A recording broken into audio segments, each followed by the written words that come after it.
Okay, good morning, everyone. Welcome to today's Strategy and Resources Scrutiny Board meeting.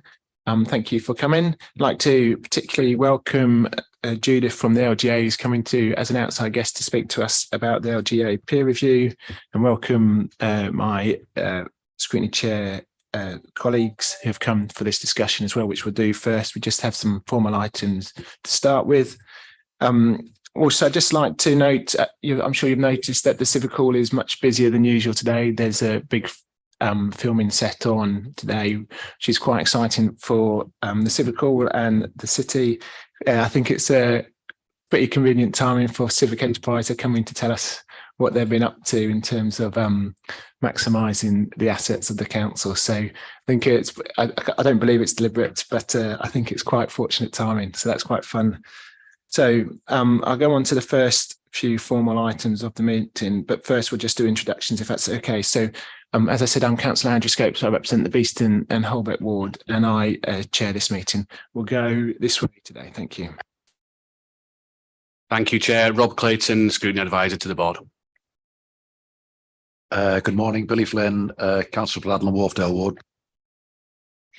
Good morning, Councillor Chapman, Councillor for Rothwell ward.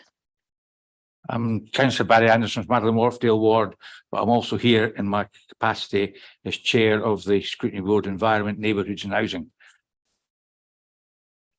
Good morning, everyone. Councillor Abigail Marshall-Cutting is my name. I represent Little London, Woodhouse and the City Centre, and I chair the Adults Health and Active Lifestyle Scrutiny Board. Thanks. Good morning, Alex McKeown-Hannant, Head of Corporate Support, here for the LGA peer review item. Morning, Mariana Paxton, Chief Officer Strategy and Improvement. Morning, Judith Hercombe from the LGA, here for the LGA item. Thank you. Good morning, Councillor James Lewis, Gippix and Methley ward and Leader of the Council. I'm here for the LGA peer review item.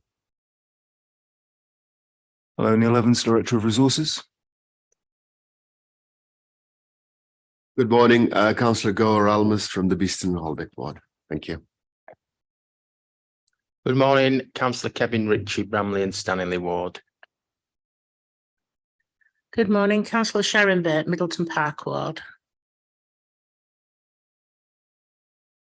Morning, Councillor Mahaley Frantsmere from Moortown ward. Morning, Councillor Caroline Gruen, also from the Bramley and Stanley ward. Good morning, I'm Debbie Oldham and I'm Clerk to the Scrutiny Board. Thank you very much. Okay, Debbie, can you go through the first few formal items? Thank you. Thank you, Chair. So under agenda item 1, there are no appeals against the refusal of inspection of documents. Under agenda item 2, appendix 5 of the agenda item 9, procurement and commercial services update, is exempt under access to information procedure rules 10.43. If this is to be discussed, Chair, we would need to go into private session. Could members vote on the resolution for this, please? What I'm suggesting is that if we need to talk about the confidential item, we have a private discussion at the end of the formal meeting. So if members are happy with that, can you show your hand? Yep, so that's unanimous. Thanks, Debbie. Thank you, Chair. Under agenda item 3, there are no late items. Under agenda item 4, could I ask members to declare any interests? And I take silence as there are none. Under agenda item 5, apologies have been received from Councillor Sam Firth and Councillor Peter Carlisle. Councillor Anderson is here today as Councillor Firth's substitute. Thank you, Chair. Super, thank you very much. Okay, so let's move on to the formal business. The first item is the LGA peer review. As everyone will know, this has been discussed in the Executive Board and there's a comment that we should also come to scrutiny. So that is, oh yes, sorry, the minutes. Start with the minutes. Okay, are there any comments or amendments on the minutes? Can't see anything. Any actions arising, Rob? Thank you, Chair. Just briefly, a couple of things to note. Information sent to the board, minute 78, which was the communication and consultation item. Our January meeting, some information has been sent from the Voice and Influence team in Children and Families, which was requested by the board, so all members should now have that. Minute 80, 81, the budget composite report has now gone to executive board and will go to full council this week. So the scrutiny feedback on the budget process has now been handed back to the executive. And then minute 82, which is an issue regarding a working group, which I'll pick up under the work programme item as well. Just to add that I'm still working on a date for that, and I'll explain more under the work programme item later on. Thank you, Chair. Any other matters arising? No. Okay, good. So let's actually move on to item 7 and the LGA peer review. I'm quite pleased to have this in for discussion. So I'm going to hand over to Judith to introduce herself again and the report. And it'd be also good if Councillor Lewis could make a few comments as well, and then we'll go into questions. Thank you. Thank you, Chair. So what I was going to talk through today was just is part of the process, and then some of the findings and where Leeds fits into the overall scale of what we do. So a little first about the process. Councils, as part of their membership of the LGA, get a corporate peer challenge every 4 to 5 years at a time of their choosing. And it's part of the broader approach that the LGA has to sector-led improvement, that councils should be in charge of their own destiny, and that any improvement should be focused from within the local government sector rather than run by inspectors. So the process that we follow for all peer challenges is the same that we applied in Leeds as we would to any council, and that would be to agree the scope and when you would like to do this. We then propose team members in discussion with you, and then over a series of a few months develop the timetable. And we also ask the council to produce a position statements, which some of you may have seen, but really setting out against the LGA's framework about where the council is at the moment, where it would like a further look at. We get lots of other pre-reading, as you might imagine, in terms of all the other things that the council's doing to try and give the team a flavour of how the council's working before we arrive. And then we turn up and spend a few days with you. In this instance, we were here from the Monday evening giving feedback on a Friday morning against the LGA's framework, which I think has been reported elsewhere, but against sort of the 5 broad headings that we look at all councils on. When we're on site, we attend, you formally welcome us, we go through that timetable, we talk to a wide variety of people, members in particular, but also officers, partners, stakeholders, to form a view on how well we think you're doing. We polish that feedback over the week, give it back to you on the last day, the Friday morning. And then my role, continuing to support the team, is to take that feedback away, to draft a report, which we get to you fairly quickly for brief comment, and then we go ahead and publish. We then ask you to produce an action plan, which was based really in terms of your response to the recommendations from that report. And then the last bit of the process is that that initial process is that we ask you to publish the report. It then goes onto the LGA's website as part of a link from yours, and then we agree to come back so many months later to see how you're doing against those recommendations. And so that's the process in a nutshell. In terms of the report itself, although we're always in the same business, whichever council we look at, that each council is different. And one of the things I think that was really striking about Leeds was just the values and how you conduct yourself. The values that you have, which are stated, really do seem to be lived and breathed right the way through the organisation, recognised widely by partners as well, which is quite unusual. And there really do seem to be a sort of a living embodiment of how you work. You can also see the real high level objectives being delivered on the ground as well. And again, that's quite unusual, but in the sense of at a very high level, you say you're going to do something and then you look out the window and actually you can see it being delivered. And that's really quite a special thing. And it's good for partners as well, because they can see that when they've contributed to something, it does happen. One of the other things that we picked out very strongly was the fact that you benefit from stable and visible political leadership. It really is, it's there. It's really important. It might be something that you sometimes take for granted, but actually it's a really fundamental part of how you operate, and that stability, that vision, the objectives that you got, again, being delivered on the ground. There does seem to be a clarity in terms of you set that high level vision as members, it's clear for officers, they can go away and deliver it. And you can see the tangible benefits of that. And examples I would give, I mean, the emphasis that you've placed for over a decade on child-friendly city is really quite evident. But there are things like net zero by 2030, that's quite obviously being delivered as well. And there's lots and lots of other examples that you could give, but they're visible and they're quite obvious actually when you start to come and look around the organisation. Something that you might not appreciate as members, because you're here day in, day out, but as outsiders coming in, certain things leap back out at you. You're also really good at partnership working, I have to say, at level. So the way that partners talk about the city, about the council, what you're trying to achieve is also something that's very significant. We picked out the anchor institutions, the anchor network. That's people from that talking to us and how they were talking about the council is a real strength for you. It's something to be really proud of. But as with all councils, there's still more to do. One of the things we've reflected on in the report is that we think you could go a bit further and sort of unravel a bit your locality working and think about that. It's you do a huge amount, but from an outsider's perspective, at least, taking a step back and thinking about how does this all fit together and the resource implications and what are you trying to achieve from it, I think is also quite important. And the other significant thing I would say, and we say this to all councils in the LGA and have been saying it for some time, is about the resource base that you've got. It continues to shrink. In the medium term, as with many other small councils, big councils, there is a budget gap.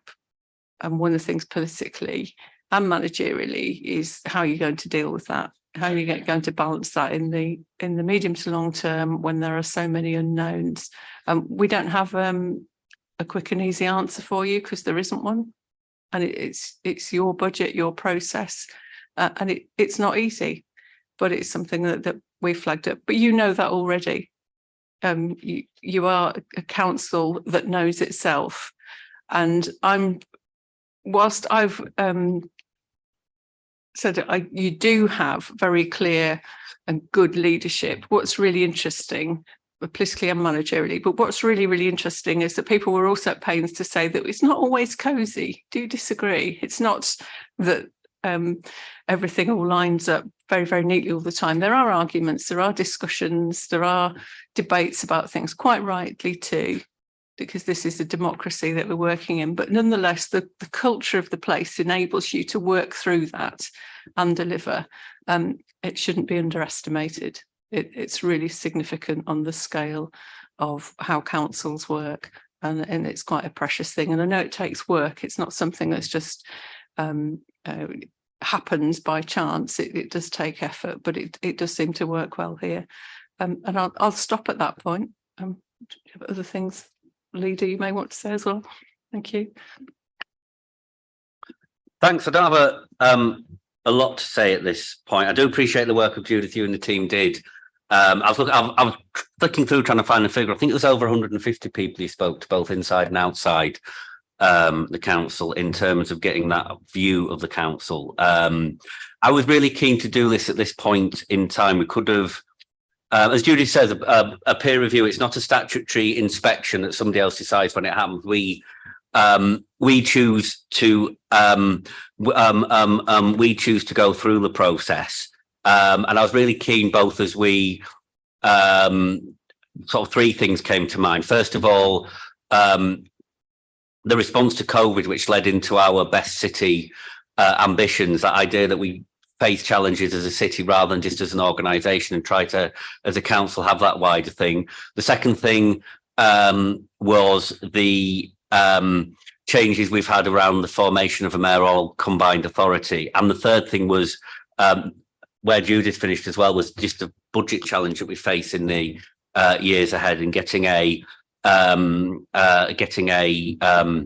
external view on our finances. I've done these for other councils. I think there are some areas where we work a little differently to other councils anyway. So things like our regular reporting of the financial situation that comes from Councillor Cooper at every exec board. That's not something that every council does. And I think that really helps that point Judith made about understanding as a council where we are in terms of our financial position. And secondly, something that's happened for many decades now, of having a cross-party executive board as well. So information reports and decisions come through. They don't come through a single party executive board, they come through a cross-party executive board. So I think those are things we've done around trying to have that view as an organisation, both internally and externally, about being very open and transparent. And again, our ambitions we have aren't just ones that are going to be delivered by the council alone, particularly given our reduced budget position, and we need to work very closely with partners to achieve what we want to achieve for the city, and having that open approach. I mean, there are some really positive comments in there, I'm sure all of us are really proud of, about the council being a beacon of best practice and things like that. I'm also sure there's things in there all of us who are ward councillors will recognise around strengthening and developing our locality arrangements, both internally and with partners in the city as well. Being the second biggest council, both in terms of population after Birmingham and geography after, or second biggest metropolitan county after Doncaster in terms of area, gives us some strengths, but I think it gives us some challenges as well. And those are things particularly I think we do in terms of developing an action plan. That's a sort of a strand of work we do need to pay a lot of attention to. I'll be really interested in the board's comments on the action plan. There is in terms of a specific response to the LJ Corporate Peer Challenge, and as there's a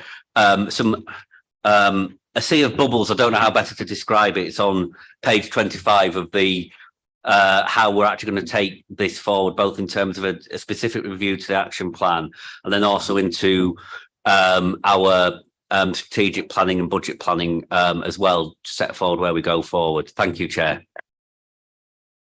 Thank you very much, Nina and Judith. I thought that's very interesting, and thank you for the positive comments, Judith. I guess just in terms of the context, it'd be really helpful so we're Strategy and Resources Scrutiny Board, particularly interested in the finance. And one of the things that I think we've talked about quite a lot as a board is HR matters, and one of your key recommendations is being mindful of the risk of staff burnout.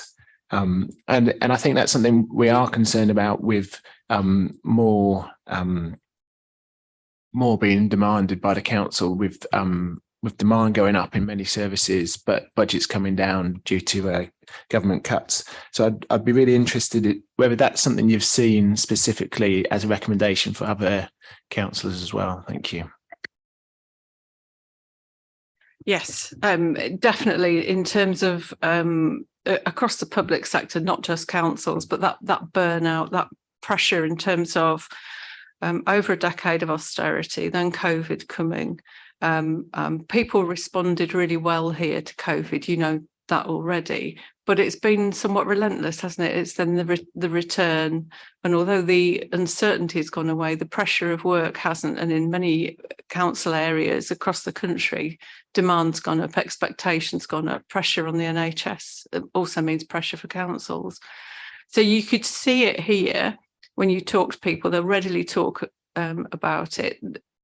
They were positive about it, which sounds quite an odd thing to say, but in the sense of wanting to keep an eye out for their colleagues in particular. So not necessarily complaining about their own lot, but actually we need to keep an eye on each other. We need to keep going. We need to support each other. And a recognition as well that in many instances, there's not a lot you can actually do to make things significantly better. It'll be things at the edges that help people keep going. There's also, interestingly here, which came up across a massive range of meetings, the people that we spoke to, ways of wanting to innovate, keep going, do things differently to try and protect budget and to try and look after people. One of the members of staff we spoke to was very clear that they could go and work somewhere else in a neighbouring authority and earn more money. But they didn't want to, because they felt that they could deliver the best here for the people of Leeds. And that seems to be multiplied many, many times. It's a really precious thing. It's how you keep trying to keep hold of those people. They do feel valued, but they are under pressure. And I don't have an easy answer for that, I'm afraid. I think it's well on your radar. It's not necessarily about more money either. It's about how people feel about the place. They feel good about the place, but they're stretched, would be how I'd balance it off. Thank you very much, Judith. That's really helpful. And for the board, just so you know, we've got HR at our next board meeting. Okay, I'm going to bring in Councillor Gruen next. Thank you, Chair.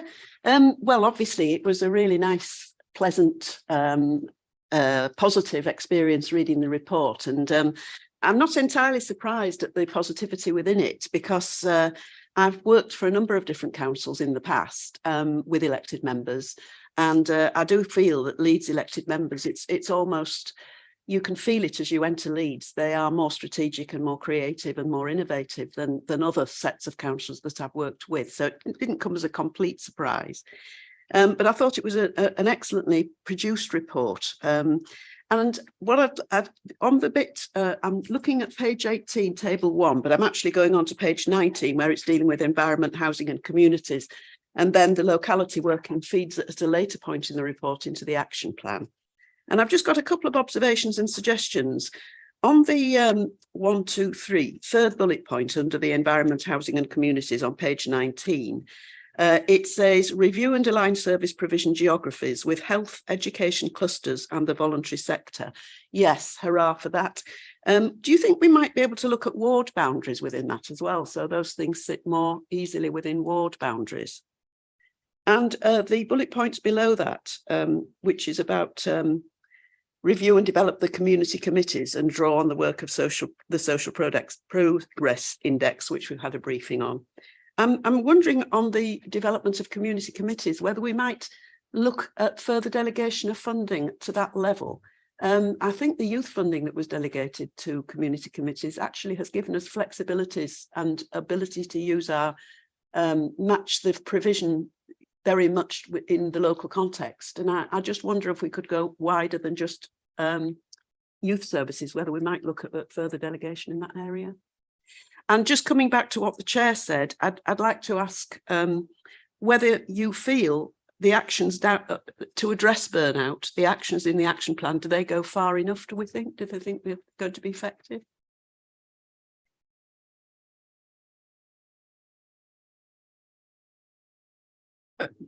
Thank you. In terms of the 3 points that you raised there, Councillor Green, the ward boundaries is certainly beyond my gift and the LGA's gift. I think that's something that would need to be taken up at a higher level, because it's generally something that the council can't do on its own. It is something that is done to or with the council. By the Boundary Commission, and the Electoral Commission. In terms of also delegations at the ward and community level, again, that's not something I can really get into, because I think that's a political matter to be resolved here, should you want to go in that direction. And how you do that, and how you look at localities will be up to you to determine, because you do know your patches pretty well. Have you got the right fit? Where does it fit medium to long term? That's something I think for you to resolve internally. Sorry, and there was a third point and it's completely gone. It was whether the actions in the action plan that addressing the burnout issue go far enough. I think they were a really good start, but what I don't know is what else you might have considered by the time you got to the action plan and where you might go next with it. But it's I think it's clear that you are responding on that and you're picking that up and running with it. You can always, I think there is a thing about keeping that in focus, as well as the broader context about you're not starting from a sort of a nil flat base in terms of people don't get any support. It's building on what's there already. But I would refer you back to other colleagues on some of the specific actions that are proposed. Just for clarity, I wasn't suggesting changing ward boundaries. I was suggesting taking account of them while other services were being aligned. Thank you. Yeah, well, that's probably a good thing then. It's very complex to get into the boundary matter as well. Councillor Lewis. Thank you. I mean, I've been a councillor here for 20 years now, and I think over that time, the number of boundaries we've worked on and other organisations have worked on have been a, to use the old cliche, a movable feast. I do think trying to get everybody matched entirely onto the same boundaries, I think, is one of those sort of tasks that can be described as trying to boil an ocean. It won't happen. What I do think we can do is look again, take the challenge we've had from our LGA colleagues and look at both ourselves and our partner organisations about actually how we, if somebody lives in Kippax or Beeston or Bramley, I'm just looking at a few members around here, actually, how do services apply to them rather than trying to get boundaries that absolutely match up. I do think that's an important thing. We are looking at, I'm keen we have a review of community committees coming up soon, and I think the points you make, Caroline, about what community committees do could be an important part of that. So there's a couple of comments I'd make. Thank you. Super. Thank you very much. Do you want to come back again, Judith? Yes, please. It's just to add just a further point actually to what the leaders reflected. I think there's also the thing here about not being overly defined by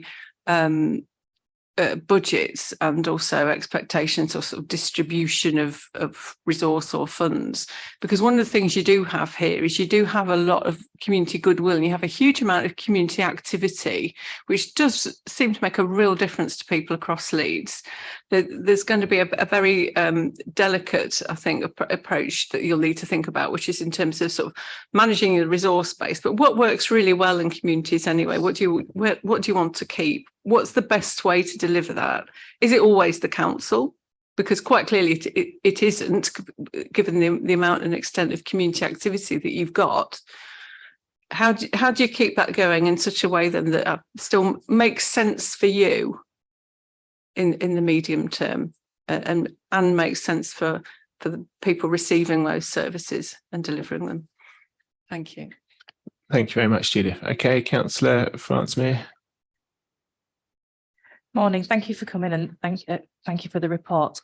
Picking up on the peer challenge review, spoke to just more than 160 people, which accounts for around about 1% of the workforce for Leeds City Council, who employs just over 14,000 people. Can you please tell me how those individuals were selected? Did they come forward? And also, can you tell me the split of those individuals in regards to EDI? Thank you.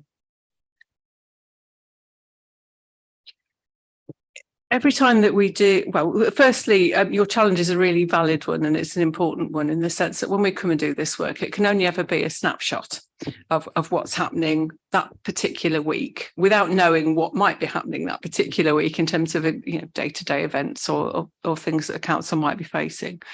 So we have a sort of, if you like, a standard range of people that we would want to see in any council, and that would include senior members, backbenchers.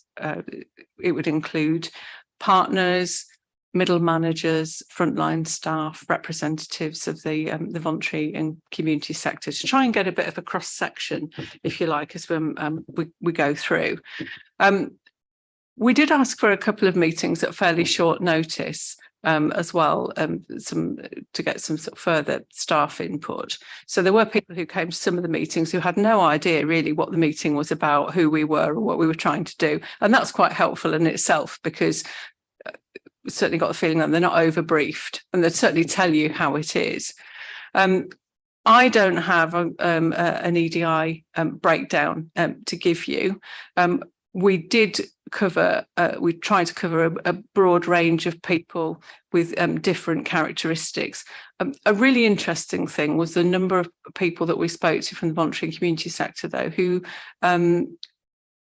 told us they thought the council was on a journey, but what it was doing on EDI was good. It could do more, quite clearly, but that the community and the council got an ambition to do more as well. There were a couple of people that we spoke to who had some really, really interesting reflections back to us. One of them, and I won't name them, but I can see them as I was talking to them, told us very clearly that they were so proud of working with this council, and yet the council, they didn't employ this person, they didn't pay for their wages in any way, shape or form, but their interaction with the council in terms of what it was trying to do on EDI was something that got them out of bed every morning, something to be really, really proud of. So they are some examples. Clearly you could do more, and there's a profile of EDI in Leeds which isn't as obvious in some other places that I go to. I would encourage you to keep going with that. And I don't know if colleagues can give more in terms of some of the specific breakdowns, but we had I think a pretty good range of people in terms of their interaction with the council, their characteristics, where they came from and their interests as well. Thank you. Thanks. Yeah, just to add, as Judith said at the beginning, this is about a snapshot, and it's not necessarily an absolutely comprehensive picture in the same way that maybe a statutory inspection would be. We, in terms of the programme, we very definitely made sure that equality, the EDI, the equality hubs were in the programme, that the staff network groups were in the programme, trade unions were in the programme. The two late requests that Judith mentioned was a group of supervisors and a group of frontline staff. They were for the day after. So it was a question of, trying to think our way through a range of service areas from, very much frontline digitally disconnected colleagues through to, professional colleagues, office-based colleagues, to try and just make sure we were able to get a good representative group into that. We didn't capture the EDI characteristics of everybody, to be honest, and that is a resourcing issue. We wouldn't have been able to do that realistically. What we did was our best attempt to give a good picture. I think the only other thing I would add, as Judy said earlier, there was a position statement that gave a lot of facts and figures and a lot of background information. So things like the joint strategic analysis of the city that leads in, and captures all of our data, things like all the pulse survey results, profile of the staffing, those kind of things fed in as being, I suppose, the base of information, and then the interviews were on top of that. Okay, thank you. No further questions. Yeah, thank you. And actually, this is something the board's been quite interested in, which is why we've had the staff networks come and talk to us, and we'll continue to be interested in this topic while I'm chair. Okay, Councillor Anderson. One thing, just quickly with my scrutiny hat on, just to confirm that we are going to be looking into locality working in the future of community committees. We are discussing it with Liz Jarman. I've had conversations with Councillor Harland as well. We all appear to be on board going in the same direction, but never say never. But as far as I'm concerned, they've kept me fully in the loop. They've taken forward suggestions from the scrutiny board, and it is something that we're fundamentally going to look at. The issue is we would like to have done it this year. Time's against us. So the successor board, because who knows who will be on the successor boards, that's going to be going into the work schedule as quickly as possible. But just to reaffirm that I don't know whether you'd got the idea from Liz Jarman, but certainly she's been discussing it with Councillor Harland for some time. So we're all working together, scrutiny and the exec members. That was yeah, but take that as a comment. Thank you very much, Councillor Anderson. That's really positive. And again, it feeds back into Judith's comment earlier about where appropriate we do work cross-party for the benefit of the city, which is a really important part of scrutiny, in my opinion. Okay, Councillor Chapman. Thank you. I think Councillor Anderson's probably just reassured me on some of my points. I guess I think I'd just like to say I'm glad there is a focus on locality working. I feel certainly in my area we maybe don't see as much of that as we would like to see. We, as you say, we have a lot of community activity and community involvement, but we don't seem to be consulted about anything that we might want to see. Things are done to us rather than being done with us. And I'd like to see more of doing it with us and taking us along there so that the people that live in a locality know what they want in their locality. It may not always be possible. We may not have the money for it, but it would be at least good to get those ideas and let people feel included. I'd just like to see a bit more of that. Thank you. I think I'll take that as a comment. Is that right, Councillor Chapman? It's a fair comment, and the consultation in communities is a really important part of what we do as a council, and clearly we need to do more of that always. Okay, I'm going to bring in Councillor Burke next. Thanks, Chair. Just a couple of questions. I'm not sure if one's really an observation. The action plan's really welcome, isn't it? But I think it would probably benefit from a little bit more detail, because some of the recommendations are very kind of overarching, aren't they? And for an action plan to be real and become a living document, particularly for staff, then I think it needs steps to achieve that are really clearly articulated. And on that sounds like around the EDI strategy, can I ask what the thinking behind reviewing the staff networks actually is? Because I thought they had staff networks are pretty quasi-autonomous, aren't they? So whilst they will have guidelines around that, I just wondered what the thinking was around that. And just going back to the locality working as well, I was quite pleased to see that localities were going to be based on the indices, because I think that's really important, isn't it? Because no two wards are the same across the city, no two wards are the same. And I do think that breeds, well, it fosters some inequality, even though it's not intended, different needs for different locations. So perhaps if that's based on the indices, like this says, I just wondered how you can see that working in action. Thank you. Thank you. I can't comment in great detail in terms of what you're going to do within the action plan, because in that sense, it's your action plan rather than the LGA's. It's more your sort of response to what we've said. One of the things more broadly we do encourage you to do, though, and we would encourage members in all councils to do this, is to really think hard about the evidence base. There's lots of things that you'll just know because you'll see it, but what's the evidence for that, and tie that back, because it becomes very, very powerful. Then it gives you that backup, doesn't it? And it also means as well that rather than having a uniform set of coverage of service or resource, you have something which flexes according to need, and it's actually the data, the information on the ground will really help you with that, rather than because next door's got it, I want it in the same way. Well, you might need something that's a bit more tweaked or a bit more refined or targeted in one area more than another, and the data gives you the evidence for that. In terms of the staff networks, again, that's the council's response back to the peer challenge. But one thing I would like to throw into the mix, though, is that I was here in 2016, did a corporate peer challenge here then, and we could see when we came back how much the council had responded to that. There was just certain things that you could see that, and I should say, and I haven't said this, but actually the work that we did here is based on a council that is good, has many strengths, and it's sort of on top of that rather than starting from in the middle of the pack.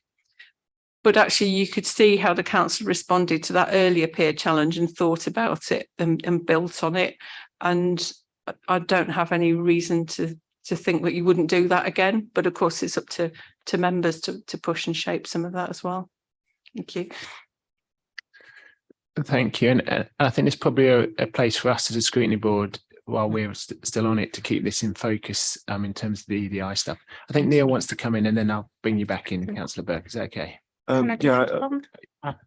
So I was just going to say that the staff have been great strength, and they've done a lot of good work, and lots of them are working very well. But not all areas are quite as active as others. So, for example, something like carers, which is actually a lot of staff are involved in care of other people, of other kind of challenges. When we look at things like staff satisfaction, actually, the staff satisfaction of people with a caring role is actually quite a lot lower.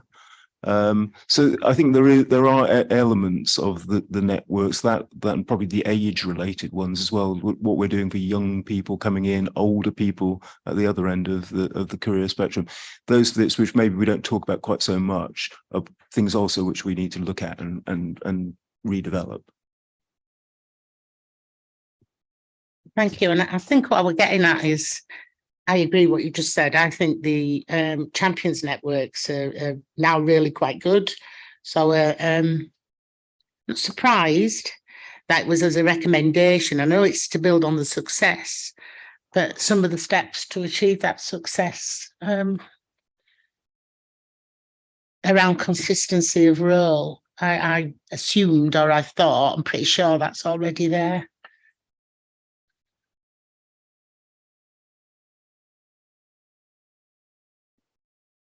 Yeah, I mean, just to pick up on two things. Firstly, in terms just adding to what Neil said, I think we do just want to make sure that all the networks are effective in terms of how they are able to kind of represent and the culture stuff, really help on that basis.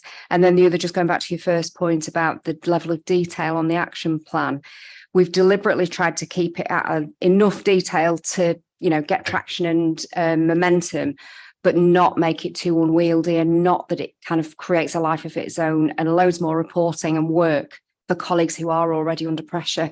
So, I mean, we will just continually reflect on whether it's, too much detail, not enough detail with colleagues as we progress, and pick up work, for example, that scrutiny boards do, and make sure we're kind of able to feed it back so that we keep our eye on it ready for the follow-up visit.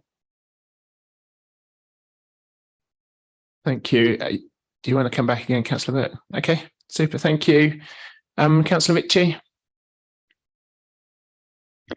Thank you, Chair. Thank you. Yeah, it's a very positive report, but I think we have to be careful that we don't just stay in the sort of civic hall councillor bubble, because if I were to take this report around my ward, and I suspect many other wards, some constituents would, wouldn't believe your findings really, because obviously when people come to us, it's the last shot at resolving problems, and it's when systems have failed, and we've got to, I think, be mindful of that. I don't think Councillor Francis Mears' question, I had it down as well, how the contributors were selected. So I'll ask specifically, in terms of the elected members, did you look down the list of, I think it's 97 or 98 that we've got left, and decide, oh, we'll have that backbencher, or were they put to you by sort of leaders or whatever? So if you could answer that directly.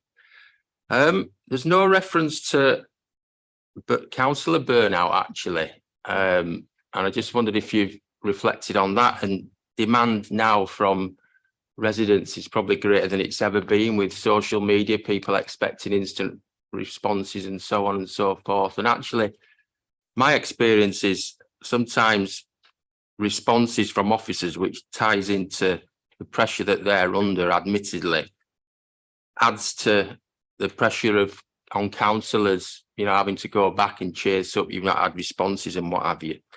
And that ties into the reference to the member officer protocol, which I see was refreshed in 2022, February 2022. I don't recall getting a notification, though this is more for our officers, about that refresh. I'm sure it's on the insight, but unless we get a notification that that's been changed, we're unlikely to look at that. So I'll leave it at that, but thank you.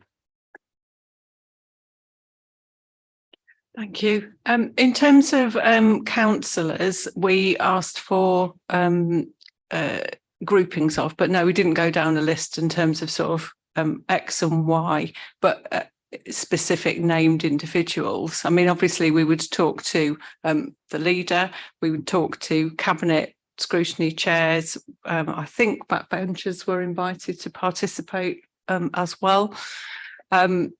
We don't know the individuals well enough to say we want to talk to them or we don't want to talk to them. It's a selection that we want. Interestingly, on the issue of councillor burnout and feedback more broadly, we're feeding back through a peer challenge what people have told us. So to my knowledge, councillor burnout wasn't mentioned, which is why it wasn't reflected back in that feedback. But I think you raise a really good point about the role of members and how we keep members going through really difficult times as well, because you're absolutely out there, aren't you, on the front line, absorbing those stresses and strains of communities. I'd also add, just in terms of the whether, and there's probably no such thing as an average Leeds resident, but whether residents in wards would recognise the report, absolutely accept that. What we were looking for, though, is not necessarily what people think at community level, but the council as an overarching functioning body. What does it look like from where we sit? To actually do that down to sort of a street, community, sort of village, town, city level is a much bigger exercise than we could have afforded to do within a few days. One of the things we do, though, and it sounds a bit trivial, but actually it does give you a feel for the places. Just when you're out and about, just stopping and talking to people. So I would talk to people in coffee shops or in shops, or if you're in a queue for something. I'm doing a bit of work at the council this week. What do you think? And actually, it's not at all scientific. It's not necessarily representative because it's the people that are just in front of you. But people will tell you what they think, and they'll tell you very honestly. And got some good views back, particularly about what the council's trying to do. Not necessarily it always gets it right, but the intention of the place, which I think is also quite important. Marianne, did you want to come? Yeah, just to add, in terms of the members, it was all members of executive board were, offered an opportunity to speak to the peer review team, scrutiny chairs and community committee chairs. That was the sort of the groupings as Judith referred to. Thank you. Councillor Mitchell, do you want to go back on anything? No. Okay, thank you very much. Councillor Lewis, yep.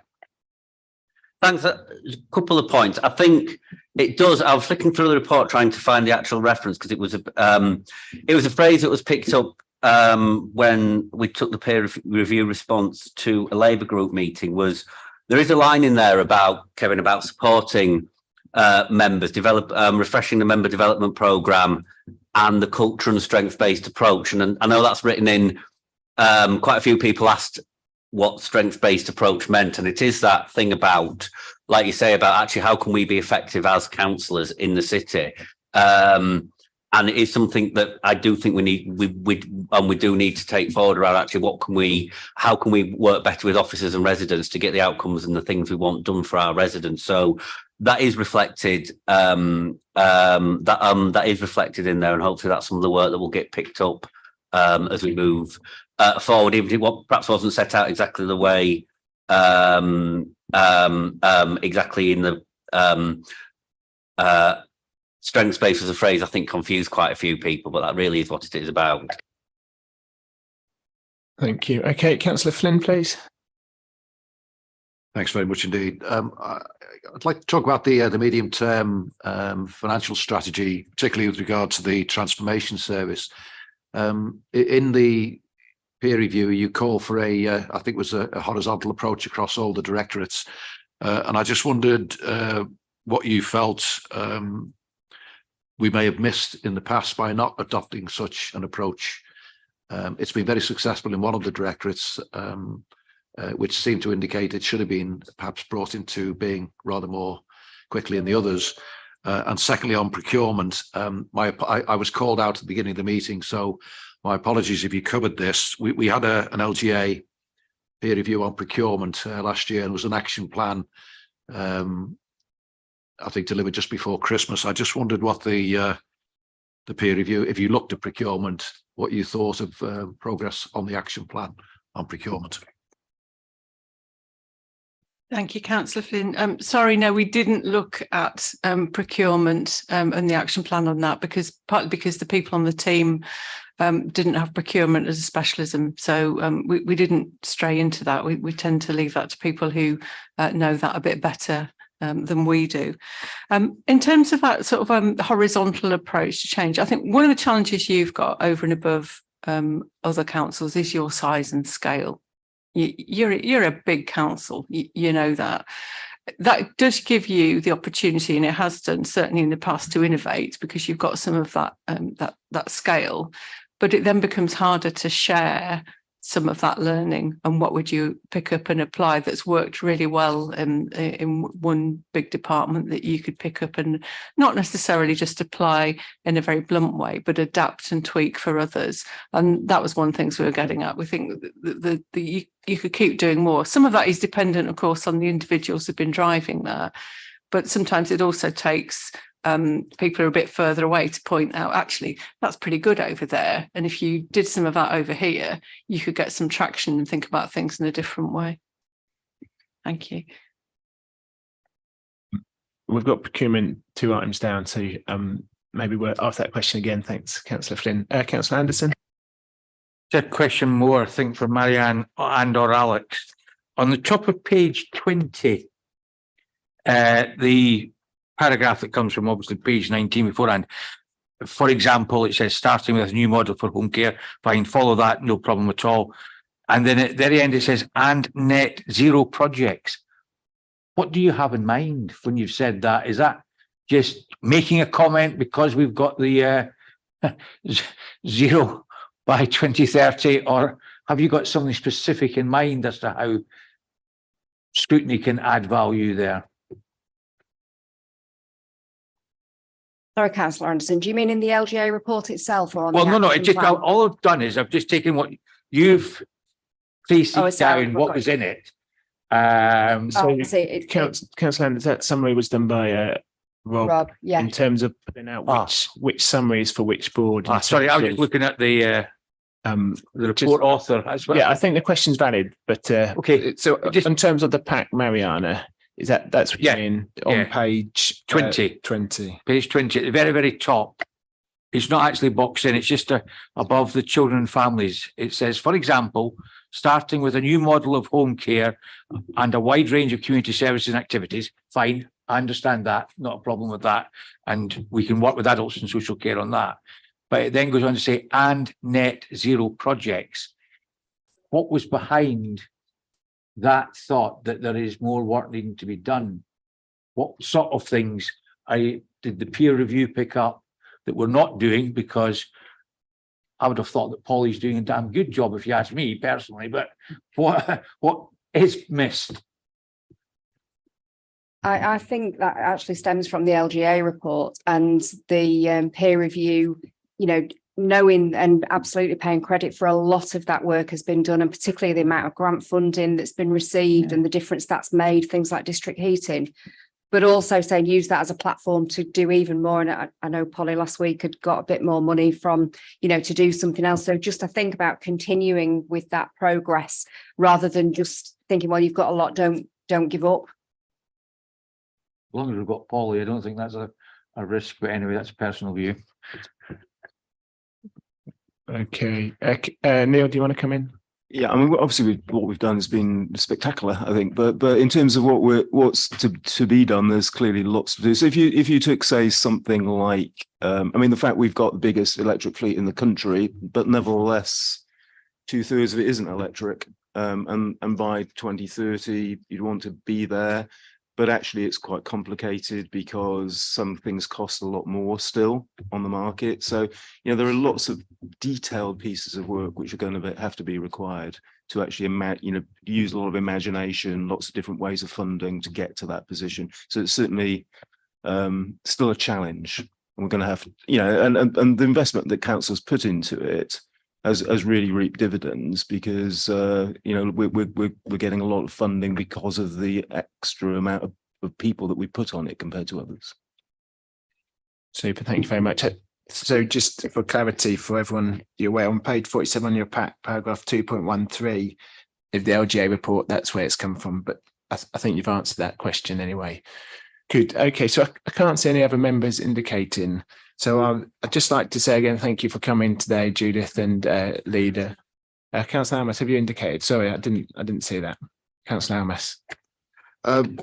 Just going on to page 67, just a quick sort of comment to make in terms of it's really positive to see that Leeds is leading from the front in terms of, and you clearly said we're a very big council and, in WICA and so on.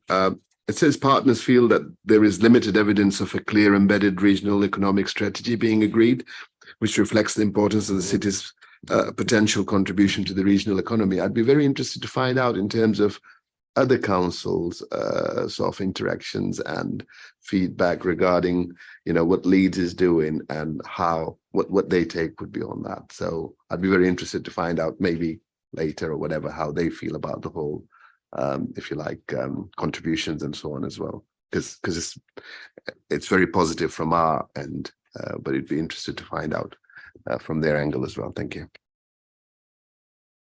Thank you, Councillor Almas. I think there's two aspects to that. I think firstly there is the West Yorkshire Combined Authority and your peer councils, your neighbouring councils on that. The leadership that you've got here, we think from the LGA peer team that you could do more. You can push that harder and play more of that role across the region in terms of this is where we go with the economy. You've got the leadership to do that, and I think you've got the goodwill with neighbouring councils, but it's not easy in terms of combined authority working. It's a new thing, as we all know. Did you also mean in terms of comparison with other regions, in terms of other combined authorities as well? Yeah, well, we are just starting to stray into that from the LGA in terms of looking at combined authorities, their potential membership of the LGA and the support that we give them. At the moment, they're sort of slightly disconnected because we're a membership body of councils rather than combined authorities, but it's something that we're looking at, not least because the amount of resource that goes into combined authorities, why not? But it's pulling together big councils to develop further is not easy, particularly when there is large amounts of money involved and where does it go? We think you could do more though. We think you could do more to keep moving it forward. And that's what we'd encourage you to do collectively. Thank you. Councillor Burke, do you want to make a comment? Yeah, my colleagues on this scrutiny board won't be surprised to hear me say this. I'm personally really, really pleased with the work that's been done on EDI within this council. I think it's exemplar. However, I was quite saddened really to see that in this report we're still using the term BAME. Now, the Race Disparities Commission and their ensuing report recommended that no government department use that term, and I know within Leeds City Council we have stopped using it. So my request is that we remove that terminology from this report. Thank you, Councillor. We always need to keep looking at what we're doing, and I received that challenge. I will take it back. Thank you. Any others gratefully received. We are trying to improve how we approach EDI at the LGA, and there's always more we can do. So having that feedback is really helpful. Thank you. Thank you very much, and thanks for that, Councillor Burke. You changed the the language used in the council in the meeting, I think 12 months ago or so. So it's good to see that. So I'll go back to my closing remarks. Thank you very much for coming. I really appreciate it. I really appreciate the work you've put into that. And thanks to the leader as well for coming to this meeting. I think your insights have been helpful as well. So we're going to close that item and let the next group of people come to the table. Just as we're doing that, Councillor Cooper, I think you missed introductions. So can you welcome to the meeting? I know you only just missed the introduction. So could you introduce yourself now for this part of the meeting? Thank you, Chair. My name is Councillor Deborah Cooper. I'm the Executive Board Member for Resources. Thank you very much. So we're moving on to item 8, which is page 69 of the pack.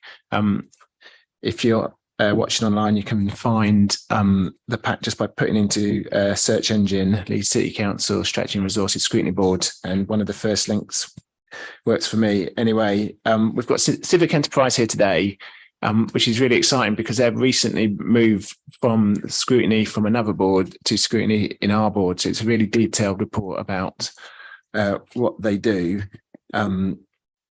And now they've sat down, could you introduce yourself and then introduce the report? You can assume that we've all read the paper itself because that's what we should have done. So thank you.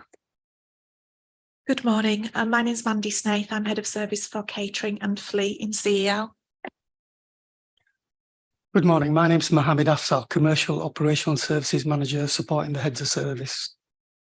Good morning. My name is Richard Jackson, Head of Service in CEL for Passenger Transport and Facilities Management. Morning, Craig Simpson, Head of Service for Leeds Building Services. So I have produced a summary of the report, just looking at the key points. If you'd like me to run through that, I wasn't sure if you'd like me to run through or go straight to questions. If you can do it briefly, that's fine. Thank you. Of course.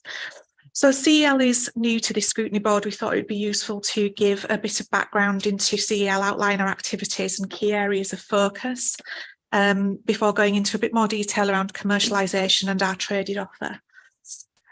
Civic Enterprise Leeds sits within the Resources Directorate, and we have a headcount of just under 3,500 staff. We're comprised of cleaning and FM, corporate property management, passenger transport, catering, fleet and Leeds Building Services.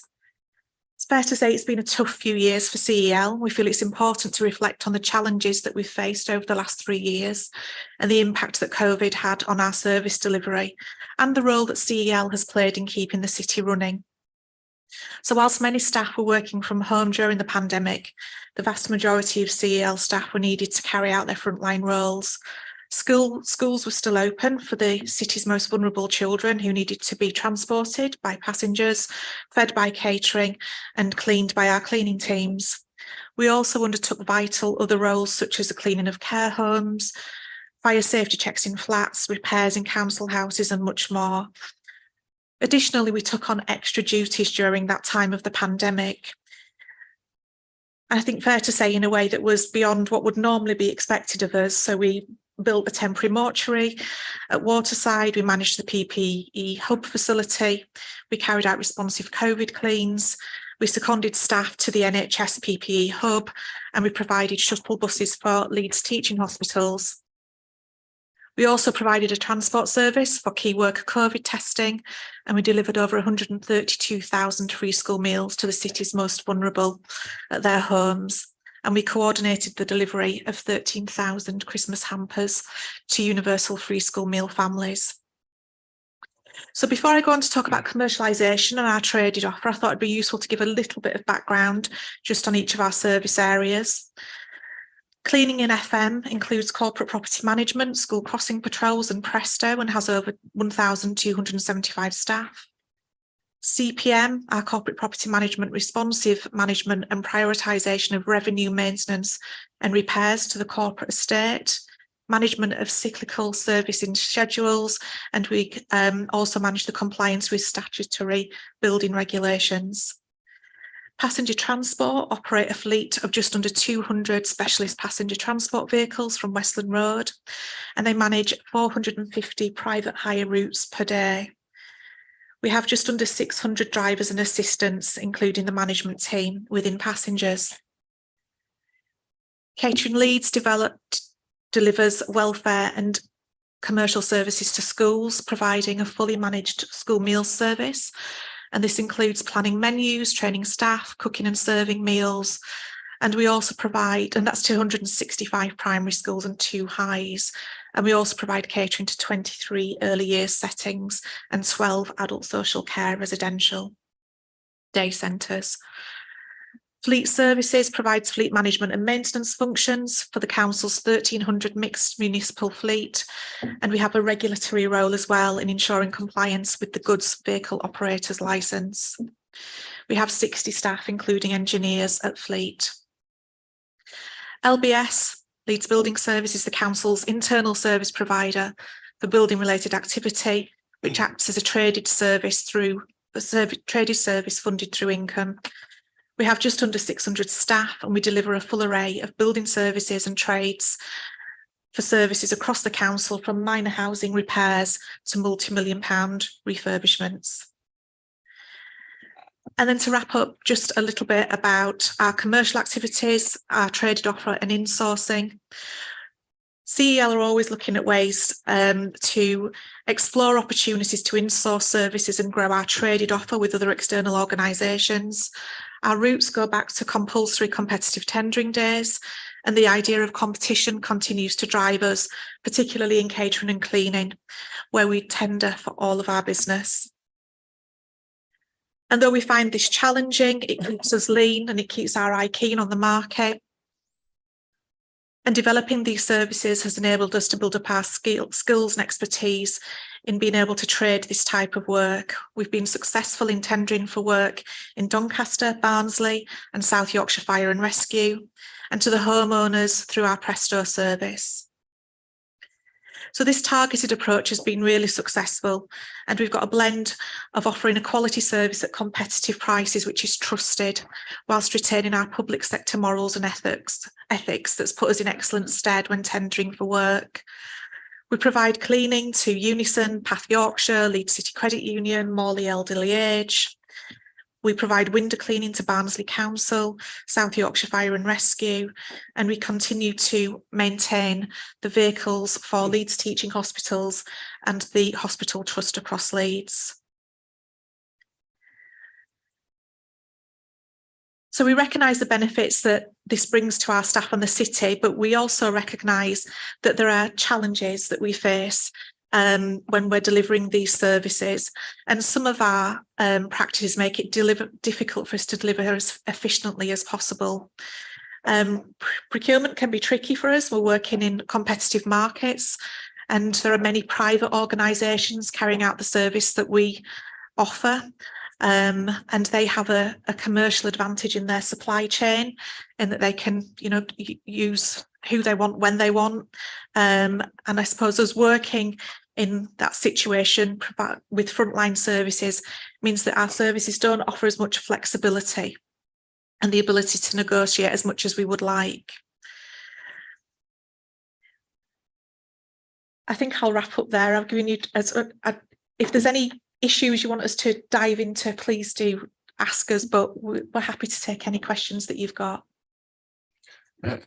Thank you very much, and thank you for the detailed report. I found it very interesting and useful. I'm going to start because I can't see anyone indicating, but I now have. So firstly on productivity, page 81 of the pack, the first bullet point, it says productivity. Can you just outline what the challenges are? So you say route technology has increased, but it's not fully utilised. Thank you.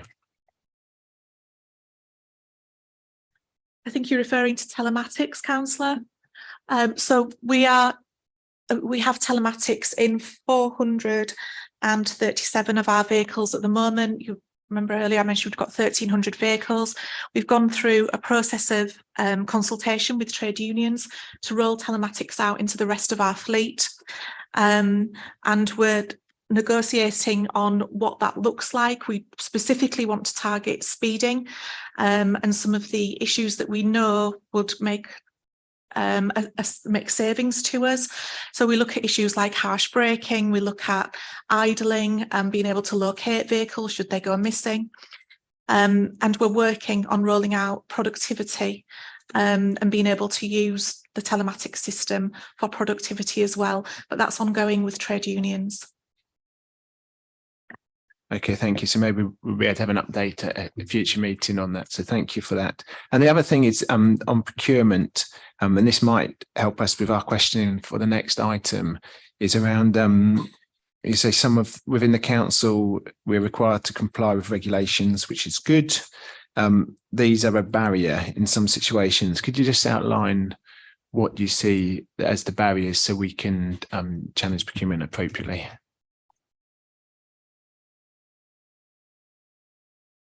Yeah, thanks, Councillor. So we're working really closely at the moment with colleagues in procurement to try and review some of the practices and processes at the moment.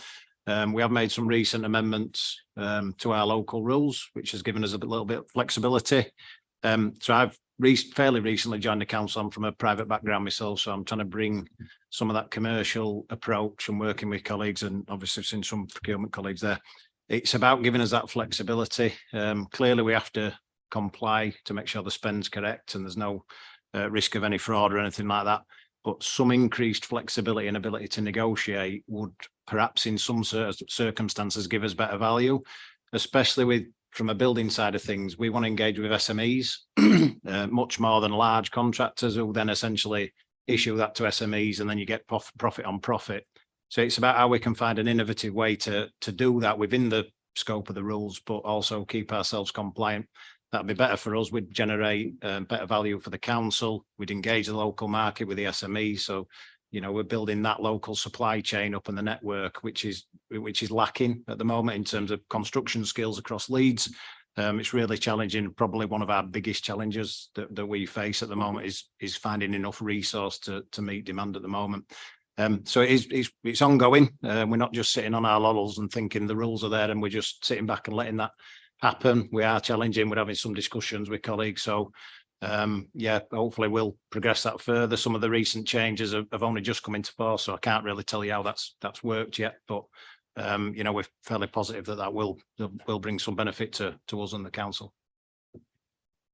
Super. Thank you very much. Okay, Councillor Ritchie. Thank you. Really interesting report. I do think that CEL is one of the jewels in the Leeds City Council crown, and it's a shame Judith left now to hear that, but I really do. And I understand the challenges that we have, resourcing, driver shortages on passenger transport, which are, you know, issues around the country really. And I think you're doing a really good job. And I think there's actually a lot more scope and potential, which you mentioned, to push on, particularly around Presto and the services that are offered to individuals. The question, or the other thing, I'd like to, again, we've done it before, but it's always worth doing, and it's highlighted in this report, paying tribute to the staff that worked through COVID, you know, seeing it written down, some of the detail. We shouldn't ever forget that, and I'm sure we won't, and, you know, grateful for what they did there. And the other thing in the report, which is really useful, is just giving some examples, be it the savings that we've made on cleaning the windows in the Civic Hall and what have you. Glad this ain't my home to pay £600 a window. So the questions I've got on the report, in the brief summary, it talks about the budgets and the different areas. I'd be interested in having what the net budget is for each of those categories. When I've looked at, you've put some numbers next to each category, but I can't get it to add up to 147 million or you know, the turnover. They don't sort of marry. So, you know, the breakdown. So if cleaning and facilities is a 5 million net, maybe something, well, I think building services makes a positive contribution. So that would be helpful. And then the final thing is, and again, you have touched on this, but I'm intrigued that there are only 2 high schools that are taking advantage of our catering. So again, do we know why that is? And I'm sure you're working hard to try and expand those contracts. Thank you. Thank you, Councillor Ritchie. If I could answer the question you had about the budget. So yeah, for this financial year, we have overall for Civic Enterprise Leeds got a gross expenditure budget of just under 148 million. Alongside that, we've got a total income budget of 141 million, which gets us back to the net managed budget of 6.6 million. So if you take away the income budget from the gross expenditure budget, that gets you back to the net budget. In terms of a snapshot of some of the services, I'll just give you an example. So, for example, Leeds Building Services has got a gross expenditure budget of just over £62 million and has got an income budget of just over 72 million. So that gets us back to roughly the net managed surplus, which I think the report talks about of £10 million. And then similarly on passengers, we've got a gross expenditure budget of just under 19 million. And because we've got the operational service delivery responsibility and we charged our clients, which are mainly children's and families and adults, we've got an income budget which almost nets out the gross expenditure budget. So that's just a quick snapshot. I mean, if you're interested in any particular services, I can give you the numbers now. Or Well, I don't expect the numbers now because, you know, I imagine you might need to go away. But what I'm asking is for those, well, the 6 items here, you've just done it for 2 of them, passenger transport virtually 0, 10. What's the breakdown for the others? But if you haven't got the information now, that's not a problem to come to that 6.6 million. Because as Councillor Scopes mentioned, we look at the budget as well. So that might give us some ideas as where we need to focus on you know, efficiencies. I know Councillor Cooper will be on it anyway, but the scrutiny board, and you welcome our efforts. Councillor Cooper, you've mentioned before, yeah. Thank you. I have actually got the detailed budget for breakdown for all our services. I was just trying to be just giving you examples, but if you want me to run through all of them, I can do now. Do you want to put them in an email to Rob and we'll circulate those around? I think that's appropriate. I don't know how commercially sensitive they are. I'm just thinking it through. So, okay. Any further questions, Councillor Ritchie? No, super. Thank you very much. Okay, I'm going to bring in, Councillor Ritchie. Councillor Ritchie and then Councillor Cooper. Well, there was the issue about the high schools. I think we're going to come back on. Yeah, you're quite right. We would love to work with more high schools too. We were almost a victim of our own success with high schools. When I joined the service many years ago, we operated in all the high schools across the city, and we recognised quite soon that high school children eat differently and want to see something different from the service that they were getting at lunchtime. Otherwise, they'd just vote with their feet. And so we adopted a strategy of putting chefs into high schools and making it look more of a fast food environment, even though we were adhering to all of the healthy eating guidelines. And quickly started to turn around a surplus for those high schools that was heavy. You know, it was into the 30s and 40Ks a year.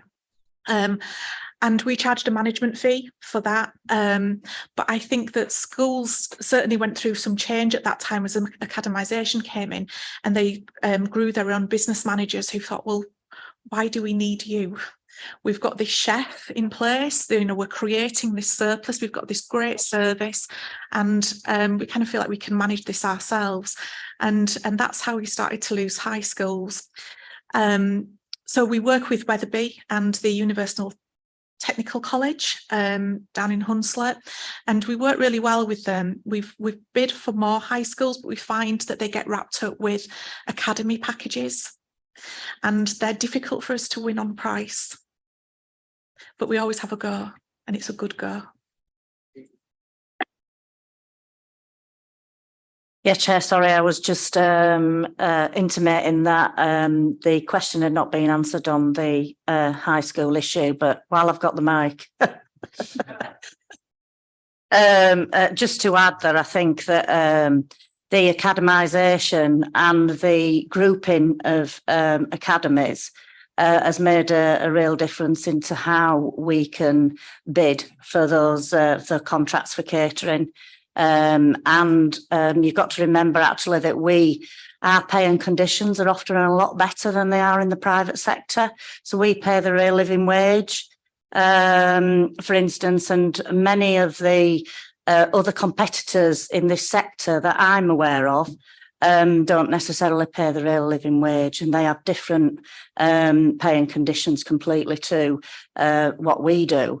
I would also say that I would question some of the quality of the provision of the private sector in high schools and in some of the primary schools that are in multi-academy trusts. That their quality is absolutely not of the same quality that is from catering Leeds and from CEL at all. I've been out and I've tested our school dinners in various settings. I've also been in academies and had private sector provision of school lunches as well. And also, when you hear from within your own ward, like I do, quite often, mums and grandparents tell me about their experience of school meals, is often it diminishes when the school has changed from CEL provision, from our catering provision to private provision. And often what happens, and I was speaking to the chair of a local PTA only last week, who told me that now the pupils taking packed lunches has gone to 70% in that school, purely because of the quality of the provision of the school dinner that they're now getting, that is not from civic enterprise. It used to be, and it's changed to a private home. So there's a lot more to it other than what children are choosing to eat in high school. Thank you, Councillor Cooper. Okay, I'm going to bring in Councillor Gruen next. Thank you. I think we've begun to touch on some of my question, to be honest. On table 1 on page 78, where you've given the comparisons between private sector costs and in-house costs, can you tell me what the private contractor cost column is based on? Is it an average? Is it a specific example of a private provider? Can I come in there? So it's based on the price. It's based on the price that we're paying for that previous service line when we insource. So it's an actual price. I do understand that. Thank you. And then the next question was about linked very much with what you've just been saying about quality. What do you do to actually monitor the quality of your outputs, whether that be catering or window cleaning or whatever it is? How do you ensure that the finished product is of the quality that you would want it to be? And what have you had to do to make yourself more attractive in the competitive market, as it's described in the paper? I can come in there a little, if that's okay. So we are ISO recognised, so we've got a national standard, and we need that to be able to trade. So we've got a British standard that we have to work towards, and if we follow all our procedures, that means that our outputs and our standards are really good. We have to compete on price, so that we know that our productivity is good. We have to sort of compete on quality as well. We've got £3 million worth of cleaning in schools. We've got 13 million in catering in schools. We don't get any of that work by right, so we have to make sure that our products is right. So we've got rigorous procedures in place around client monitoring, around staff monitoring, around staff support, to make sure that we get that product right. Because if we don't get that right, you're quite right, that blend between price and that blend between quality, then we just won't get any of that work.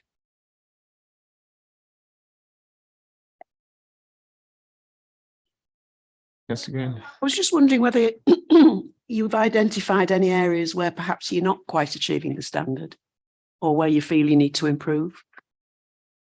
I mean, it's difficult in all the types of services that we offer. We've got a diverse workforce. We've got a dispersed workforce. It's really difficult. A lot of these schools are cleaned part-time by people who are only going for a couple of hours a week, or people in the kitchens that are part-time. It's difficult. We don't get it right everywhere. We always say to our clients in schools and across other buildings that actually we don't get it right every time, but we won't go away. We're an ethical contractor. We're here for the long haul, and we're not just going to sort of take the money and run like some contractors do. They take a 2-year contract, make as much money as they can, and after 2 years they're not bothered about service quality and they're off. We're in it for the long haul, and we make sure that obviously all our customers are aware of that. We don't prefer to get it right every time. We don't. It's a difficult industry to work in. It's difficult, especially in schools. I mean, we talked about high schools and things in cleaning. We only clean 2 high schools. There's such a race to the bottom from private contractors, and that then gets involved in attacking people's terms and conditions. We always say to people, we won't get involved in that. We want to give you a fair price, a good quality product at a fair price, but we don't get it right every time. But we are in it for the long haul. We've got action plans and we've got our ISO procedures to make sure that we try and get it right every time. Okay, thank you very much for that, Richard. If you just turn off your mic when you're not speaking, otherwise unless you just want to stay on screen for the rest of the meeting. Okay, thank you. That's really positive, and I personally think our commitment to the real living wage, which we've made again, is really important to the council and everything we do. Okay, Councillor Burke. Thank you. It's really fantastic to see that there's 40 apprentices currently. So a couple of questions. One, is there an annual commitment, sort of baseline numbers of apprentices that we're going to employ? And the second one, kind of linked to it, what numbers of people are we TUPEing across? Because I think the pathways that are developed for people who are TUPEd looks really positive. And finally, the SME work is looks really positive, doesn't it? Because they generally excluded SMEs from most procurement exercises. But how do you ensure that their supply chains and that they are adhering to the standards that we as a council would want? So, you know, equality, diversity, fairness, fair pay, so on and so forth. Thanks very much for those questions. First point then, in terms of apprentices, yeah, it is a good number. We're over 40 now. And that commitment is ongoing. We'd look to take on 10 to 12 every year. So as one cohort is progressing out and hopefully into full-time employment with ourselves when they're qualified, we're looking to backfill that with another 10 or 12. We are looking to try and expand that if we can, because, you know, we said before, the resources are a massive shortage at the moment. So we are progressing that in terms of apprentices. Just to touch on a point you raised earlier around the representation of staff, particularly around apprentices, is an area where we've been looking at really closely. We face different challenges in construction because the split for us is more male orientated. So it's how do we get more females into that employment space? We're actually above the national average in terms of female staff and also apprentices in terms of female apprentices. So that's both really good. Not great numbers still. So I'm not going to sit here and say that they're brilliant numbers, but they are above. So what we've done this last year, the cohort we took in, is we engaged with Leeds College of Building up front. So we normally put our apprentice adverts out and we just welcome adverts from anybody. It struggles to reach some people in some communities. So we went to Leeds College of Building up front and said, look, can you identify as people who you already have contact with, who may be underrepresented, and then refer them to us? So we did a clean first sweep with HR, and we took half of our apprentices from that, and they're from underrepresented groups, which was the maximum we could do via that process.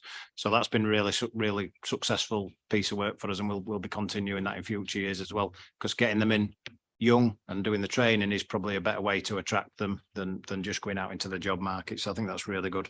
So hopefully that answers your question on apprentices. TUPE staff, I'll let other colleagues come in on that especially, but in terms of our area, we insourced the South repairs and void service in 2021, and that involved TUPE of around 90 staff. Some of those are still with us, most of those are still with us, a couple have moved on and what have you. So that's our number at the moment. And then in terms of hopefully that answers my part. I'll let colleagues come in on that. And then in terms of the SME work, that is a real challenge. Some of the stuff about how we make sure that they manage their supply chain, we really do that. So we still have a procurement process and we still have a vetting process, and it's not saying we're not going to do any of that. It's about how we can make that achievable for these smaller organizations, because if we send out a 20-30 page tender document, they're not going to do it. They're just not going to fill that document in because they haven't got the skills to do it or the capacity to do it. So we're trying to find ways that we can sort of walk them through the process, and then through that we get to know the company and we can get to see them. you know, we are out on site in terms of quality checks, so we still go and do the same quality checks. We do the financial checks to make sure that the company's stable and can pay the wages of the staff and things like that. If we did ever end up in a position where the company was in a problem, we've always got vacancies for staff, so we would, you know, offer those people jobs if they did wish to. So hopefully I've answered your questions there, but if not, just let me know. Just in terms of TUPE, we haven't got the overall figures with us, but it's something that we could certainly look at and get to you. That's okay. Yeah, is it just worth adding that we see it as a positive way of helping bridge the financial gap? There are often lots of TUPE activity across cleaning and catering. These are generally low-paid part-time jobs, and the people that are TUPEing in generally on really, really poor, the national living wage, which is far inferior to what we pay. So we always consult around getting people onto our terms and conditions as soon as possible and getting access to more hours and career progression as well. Yeah, I think it's hugely positive. And it's a comment for you, Deborah, if I may. Just thinking about what you said about the gender split. Years and years ago, we did work with STEM, didn't we? And I just wondered if there were a bit of a project there about getting girls, young women into construction, maybe. It's coming up to that time of year, isn't it, where they're leaving? So perhaps that's something we could look at.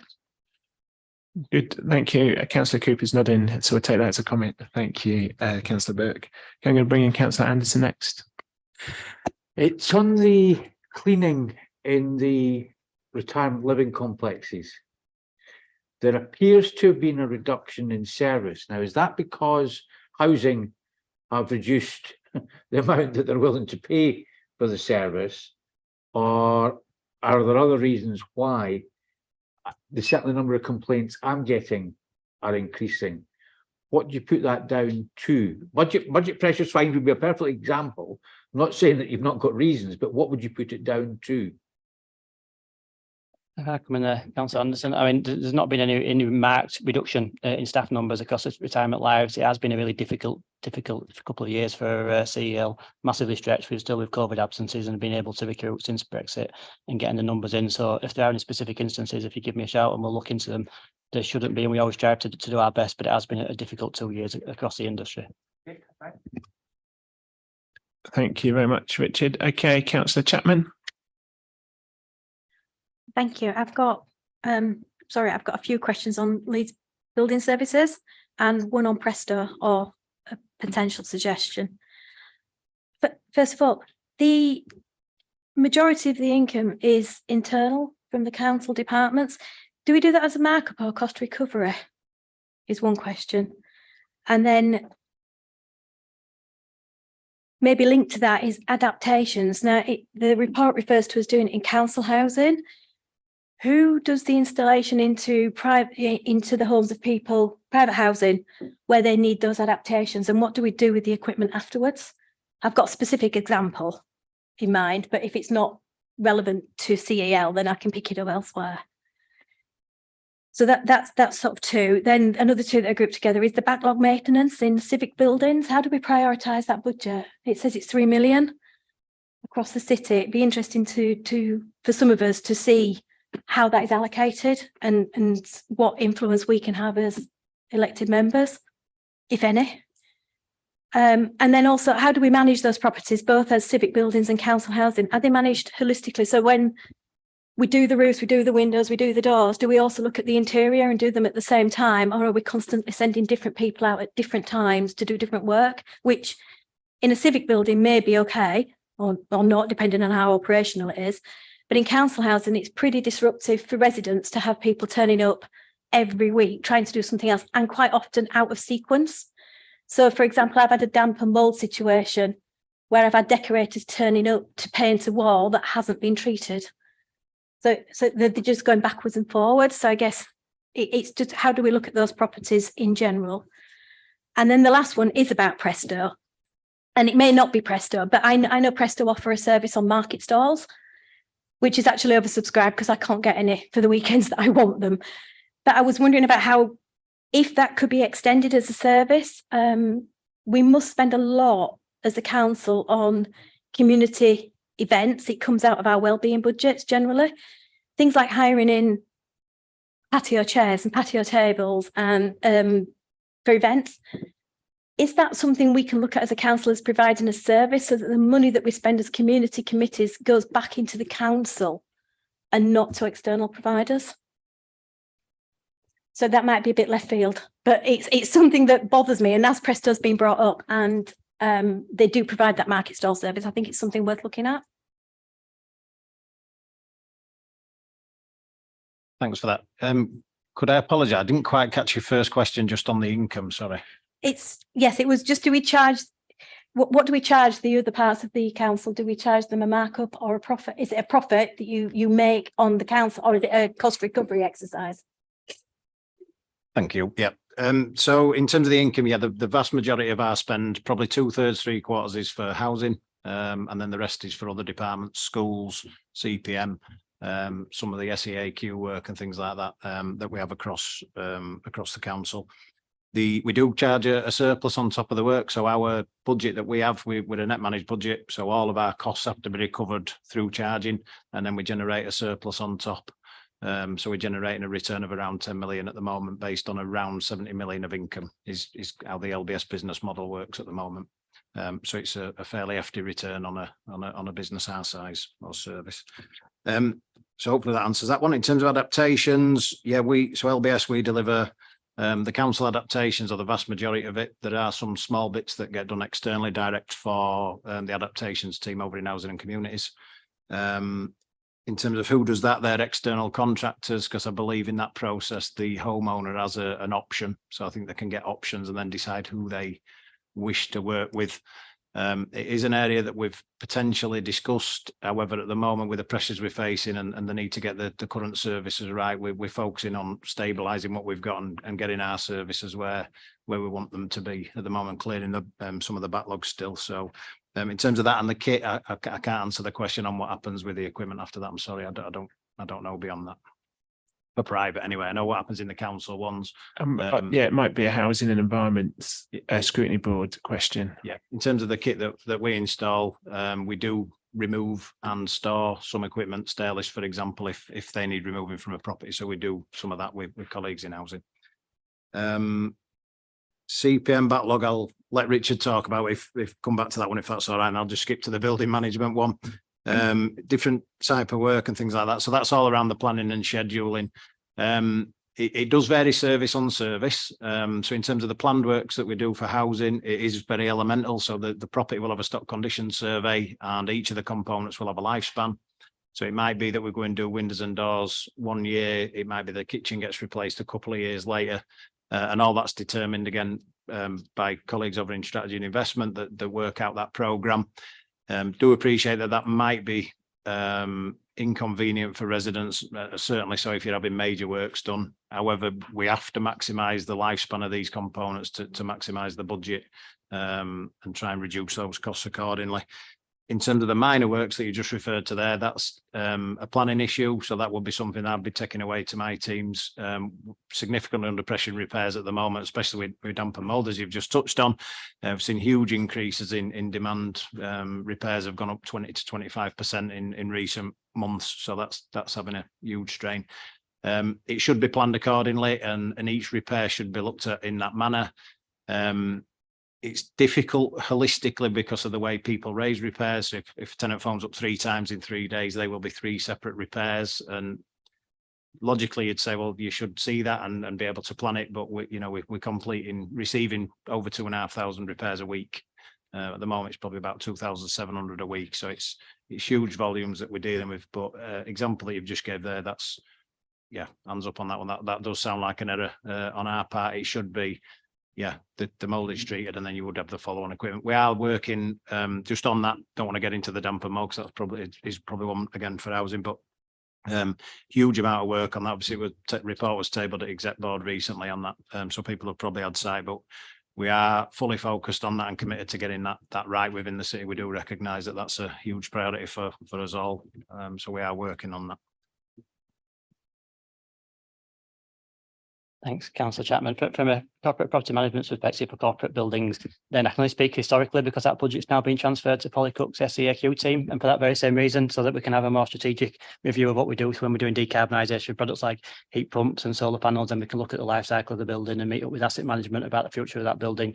Historically, that £3 million is just such a small sort of amount of money for the huge amount of state and the amount of work that we've got. So it literally is just wind and water type windows, roofs, stop leaking and boilers, things like that.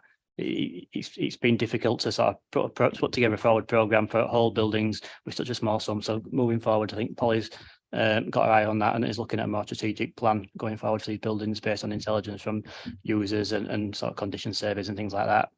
And a question around Presto. So I'd have to speak to colleagues in events and city development. Unfortunately, we just provide the labour to put in the stalls up. The stalls actually belong to the markets team.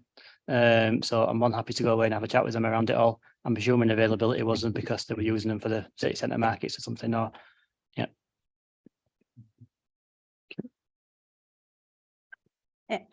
Yeah, back on that, just on the market stalls. Yeah, it's because they're already booked out by various different regular events. So when you're trying to do your light switch on events, you can't do them. But it is a wider.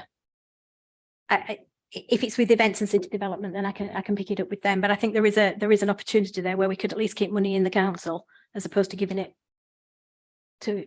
Although then again, maybe we want to support the smaller companies in the local area as well. But yeah, I'm just aware of how much money we spend in Rothwell hiring in things, and also road closures, which is nothing to do with this debate, but but it is in there. And I think just on the buildings, I'm glad Polly's looking at it because we need to do something. I mean, we spent an awful lot of money replacing a roof, or fixing a roof and replacing windows and doors 2 years ago in one of my buildings, and the interior of it is shocking. And that is almost a waste of money because it doesn't get used in the way it could be used because the condition of it is not as good as it could be. So it's just about how we look at some of these things and get the best value overall. And then just one thing on the adaptations. I know of a private resident who had a stair lift installed, and I'm told it cost £8,000. She's since died, and the family have been told that they can keep it or get rid of it, and there is a place called Stair Lifts Arrows that will come and take it out. They've been offered £400 for it, and presumably that's going to be reinstalled into another private property. So if we're paying for that sort of adaptation, whichever function is paying for it, we're slipping up somewhere, which again might be adult health and social care, but somewhere we're slipping up in that. Thanks for that, Councillor Chapman. We'll check whether it's Councillor Anderson's boards or Councillor Marshall Katung's board and refer it to the appropriate board, because I think that's a fair comment. Good. Did you want to come back on any of Councillor Chapman's other comments? Just there, they felt like comments more than questions, and Councillor Chapman's nodding. Okay, so thank you very much for that. I've found this really helpful, and it feels like we've got a couple of bits of work to take, or at least pass on to the successor board. I'm going to let Neil come in before I close the item. Yeah, I just want to close by just saying the impact of COVID has really been profound in this area. So there are still bits which are really quite problematic. So something like the passenger transport area, people will know things like the private hire industry was pretty much decimated through that period. We've seen lots of extra demand coming through. It's been referred to the fact that lots of repairs are still coming through the system. Issues like absence became a big issue where people couldn't work in ways that people who are able to work from home are able to work. So I think we're in a pretty much a period of recovery. But what I would say, to take the positive and the kind of remarks which Councillor Ritchie said, it has been a jewel in the crown, no more so than through that period where really the efforts of staff were really quite heroic, and we were able to get things done as a city, which we would simply not have been able to have done had those things been outsourced previously. Thank you very much for those comments, Neil, and fully support all of what you've just said. It's been really good of you to come. Hopefully we will continue to work together in the coming months and years, and continue this journey, positive journey for the council and for your team. I think it's clear that if you can pass on the thanks of the scrutiny board to your teams, that would be appropriate. So I'm going to close that item there. Thank you very much. What I'm going to do, I'm conscious the next item is really important item. So I'm going to just have a 5-minute comfort break so we can all get a fresh coffee and be ready. So if we start again, I'll start promptly at 10 to 12. Thank you very much.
Okay, everyone, welcome back to the Strategy and Resources Scrutiny Board on the 20th of February. We're going to move on to agenda item 9, which is page 83 of your packs. This is an item I'm very interested in, so I'm pleased to have speakers. Those who are new to those two procurement people, can you introduce yourself, Kieran, and your roles, and then introduce the paper? As I always say to everyone, assume we've read the paper. But if anything you want to draw out, that's fine. Thank you. Hi, I'm Kieran Dennett, Head of Procurement and Commercial Services. Hello, excuse me, I'm Tony Bailey. I'm the Group Procurement Manager. So yeah, in terms of the paper, just I guess by way of brief background and overview, the paper's providing an update on progress towards delivering the what we call the P2P action plan. And the P2P action plan was developed as part of the limb of the core business transformation program that is looking at improving efficiencies across all the council's processes and systems relating to the whole procurement life cycle. So that's from the original sort of procurement or purchase through contract management to payment for the goods, works, or services that we're procuring. In terms of the report, there's a summary in the appendix of all the P2P actions and the progress. But the report itself focuses on a few areas that I think I'm informed Scrutiny Board's particularly interested in. So contract management and the positive steps that we've taken towards a council-wide best practice approach to contract management. Proposals to further embed and maximise delivery of additional social value through procurement. There's some examples as well of where services have delivered savings in the last 12 months despite the pressures from inflation, and then it responds to queries in relation to the fair tax mark and the fair tax declaration. So if there's any questions, happy to take those. Thanks for that, Kieran. I don't know if you was here earlier in the conversation with Civic Enterprise. They just made a few comments about the flexibility of our arrangements. I just wondered if you had any comments in terms of how, I guess from your perspective, how those conversations are going, whether things will get better for them in terms of materials. Thank you. Yeah, I think there's probably two areas in particular where those sort of flexibilities with regard to our procurement processes and arrangements would be really beneficial to CEL. One is where they're sort of trading commercially, for them to be able to kind of react quickly and go out and sort of buy things that they need in order to be able to then, products in order to be able to sort of on sell. So for example, particularly with regard to food and things like that, that's really important, and they need to be able to react in the same way as a commercial organization would. So we built that flexibility into the contract procedure rules the last time that they were reviewed, which was I think last September or something like that.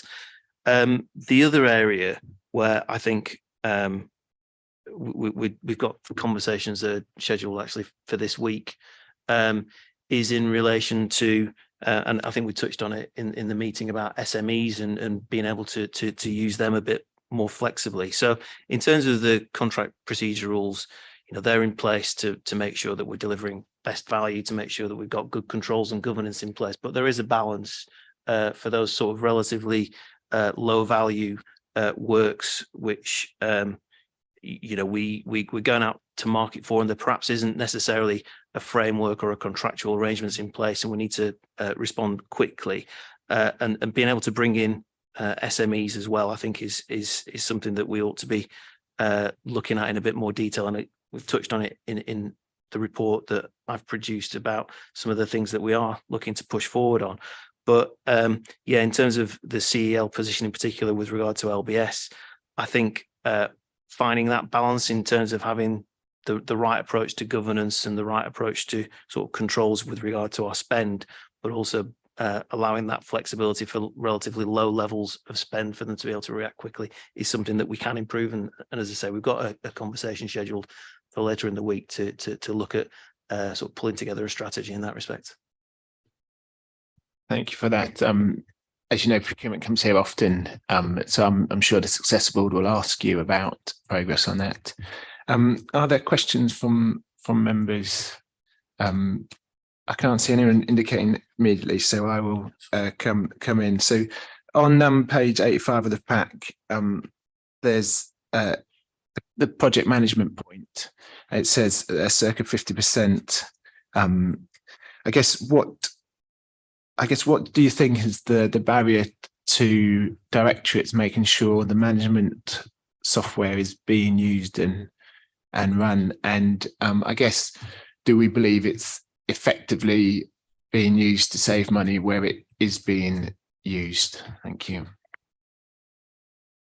So in terms of that particular number that you touched on about the 50%, that relates to a contract management module that we've developed that sits on the council's e-tendering platform. So all contracts above £10,000 need to be registered on the council's e-tendering platform.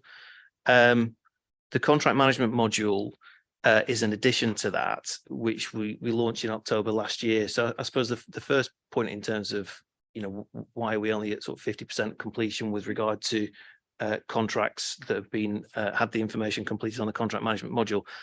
I guess it's kind of a work in progress at the moment, getting people familiar with it and getting people up to speed. But I think it's also about getting the message across about the benefits of completing the contract management module.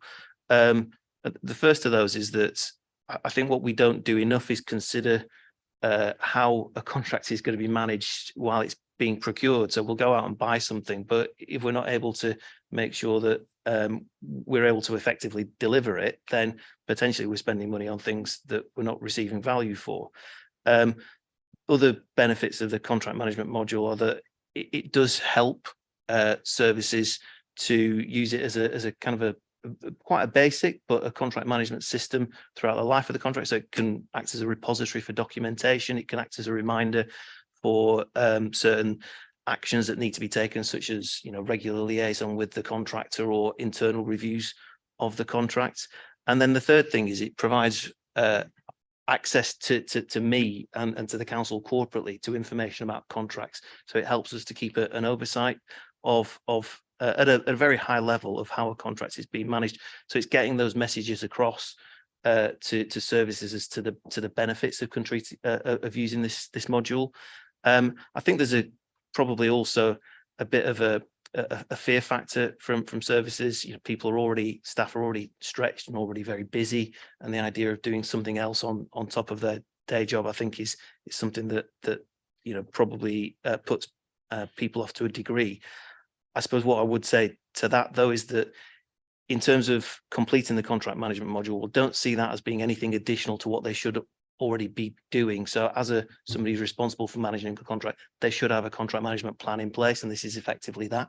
And the second thing is it should only take about 15 minutes. So we do think asking staff to complete it is proportionate to the benefits that come from it.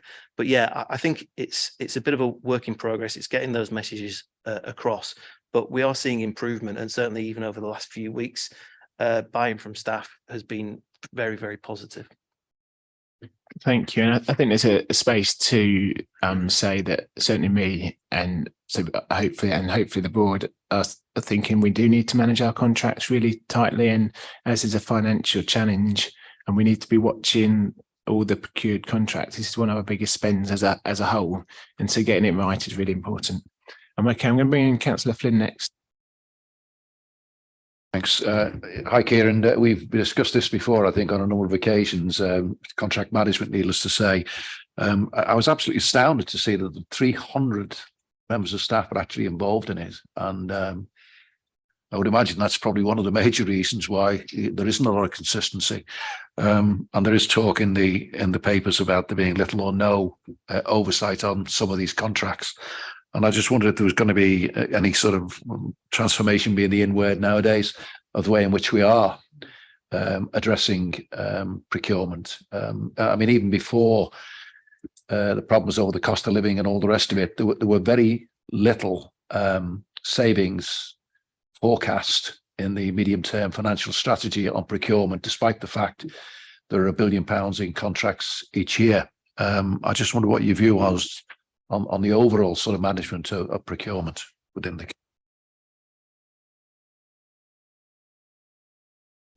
So in terms of our approach to procurement, I mean, I guess it comes back to that point that we were talking about before with regard to the contract procedure rules. I think the governance that we've got and the controls that we've got and the approach that we've got to procurement is really definitely best practice in terms of doing things the right way. And that came out in the LGA peer review we had of procurement a couple of years ago. I think in terms of where we do have an opportunity to improve is definitely with regard to, I guess, two aspects in terms of what you talked about. One is in terms of delivering savings. I'm confident that we do deliver savings through procurement. I think where I'm struggling to evidence that and evidence exactly how much that is the information that we've got, the data we've got sort of quite well. We've got the financial management system that is quite clunky. We've got a new invoicing system that has come in the last 12 months that will hopefully provide us with better and more accurate information as to sort of spend that's gone on beforehand. But what we don't have is kind of all that tied together, and it's a lot of work for us to do each year to be able to do that. Now, as part of the core business transformation program, one of the things, the big thing that we're trying to do is make sure that our systems are fit for purpose. And so I think in terms of demonstrating the sort of the savings and the value that is coming out of our procurement activity, I think that will be something that we're able to do going forward when those, that core business transformation is better progressed. But in terms of you're touching on contract management and the numbers of people involved and the so I guess the lack of corporate oversight today, that there are I think it's over 400 people actually that we've got in our sort of what we're trying to put together is a kind of a community of contract managers. In terms of the level of oversight for particular contracts and what they should be doing, I guess it's worth pointing out that when we talk about contract management, it might be that 99% of their job is delivering a frontline service, but they've got a relatively low value contract that helps them do that. You've got that kind of scenario all the way through to somebody who is effectively a professional contract management manager. They manage a single contract that might be multi-million pounds, and that's their entire role. So what we need as an authority is to have to recognize that kind of spectrum and have a different approach and different governance and processes that will apply. So that's what we're currently working on, and we're making good steps in that regard. We've got contract managers who are undertaking different levels of training depending on precisely what they're involved in, and we've also we've appointed a contract management change lead whose sole job is to deliver that sort of transformation that you were talking about, and we're working closely with DLUC and local partnerships as well to try and look at the processes that we've got in place and look at some steps that we can be taking immediately to try and make sure that we do embed that best practice across the whole council. And certainly, I guess the other thing that we've already touched about is the contract management module, and having that access to information and having that kind of high level overview will be really beneficial, I think, across the whole council. Probably won't know the answer to this one, Kieran, but you talked about the sort of low level contract management as opposed to the sort of high level stuff. Given that we've got £1 billion a year in procurement sort of costs and all the rest of it, what's the value of the procurement that isn't done by, I think you call them professional procurement guys? I mean, are we talking hundreds of millions here? I don't have the precise information, but I think when we touched on it a couple of years ago in Scrutiny, it was around about 4 or 5 million. It's quite a low proportion in terms of those contracts that I think under £100,000. When you accumulate them all together, it's not very much. One of the, I guess what I can say for certain now is we've got 162 suppliers with whom we spend more than £1 million with, and that aggregates up to I think it's about £760 million of the total of about £1 billion worth of spend. So there's a lot of spend that we've got that's going through a relatively small number of contracts and small numbers of providers. So I think that's, you know, kind of where the focus really needs to be in terms of delivering efficiencies, and also making sure that we're getting what we're paying for, making sure that we're getting the value. And then in terms of those sort of higher volume of low value contracts, I think it's about having user-friendly processes and information that helps colleagues in services to be able to kind of manage those for themselves. Yeah, thank you for that. And personally, I think we do need to look at both, because whilst there's probably less scope for increased savings on the bigger contracts, they're bigger, so a smaller percentage makes a difference, but the smaller ones are easier just to fall off someone's desk, for lack of a better phrase, with people being busier than ever in this organisation. I'll give that as a comment if that's okay. Okay, Councillor Burke. Thanks, Chair. I just want to ask about social value. It's quite interesting reading it because it's an incredibly subjective area, isn't it? So I just wondered, and I know you're going to be using the social value engine because I've just read that. How do you currently benchmark what are the minimum requirements now? I know that's difficult when they range. So if we talk about big contracts in that context, what are the minimum requirements? Is it 10 jobs? Is it apprenticeship? What is it? I'll come in and then I might pass over to Tony if that's all right in a second. So at the moment, we've got, so for contracts above £100,000, we've got what we call the Leeds TOMs. So those are themes, outcomes and measures. And I think there's about 50 altogether of these different TOMs, and they essentially, what is a contractor going to bid back in terms of what they're delivering for additional social value? So it does include provision of jobs, local jobs, training opportunities, sustainability type measures and things like that. And as things stand, that's up to the contractor or the bidder rather to bid back. And then we evaluate those. There are proxy values that apply to each one of those proposals. We evaluate those, and in terms of how they score, that depends on how much of each thing they are committing to deliver. I think going forward, the proposal is that we'll move away from that, and we'll actually be a bit more proactive in saying what do we want. So at that point, if I can, I'll just pass on to Tony to pick that up. Hi, Councillor Burke. From our perspective is that any scheme which is above £100,000, which we classify as high value procurements, is we would actually have that conversation with the service area. The service area is also linked in with the employment and skills team. And so it's based on a case by case basis rather than an average. So depending on the service and the subject matter, we would actually refer to the TOMs, which are actually detailed, and ensure that the relevant TOMs actually match the service which we look to go out to the marketplace for. That means that employment skills would actually have the relevant conversations with not only the procurement officer, but with the service area, and identify what the number of employees which we should be targeting within that particular procurement. It'll be at that stage where that information is detailed in the documentation, and organisations will actually submit their response, and it'll be evaluated in accordance with our documentation. Thank you.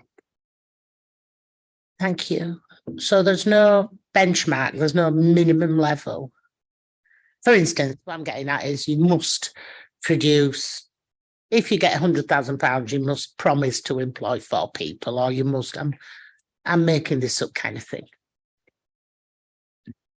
We're actually guided through the employment and skills division. Thank you. And I think it's fair to say you're looking at this in detail from the paper in terms of who provides this information and how you look at it. Is that right?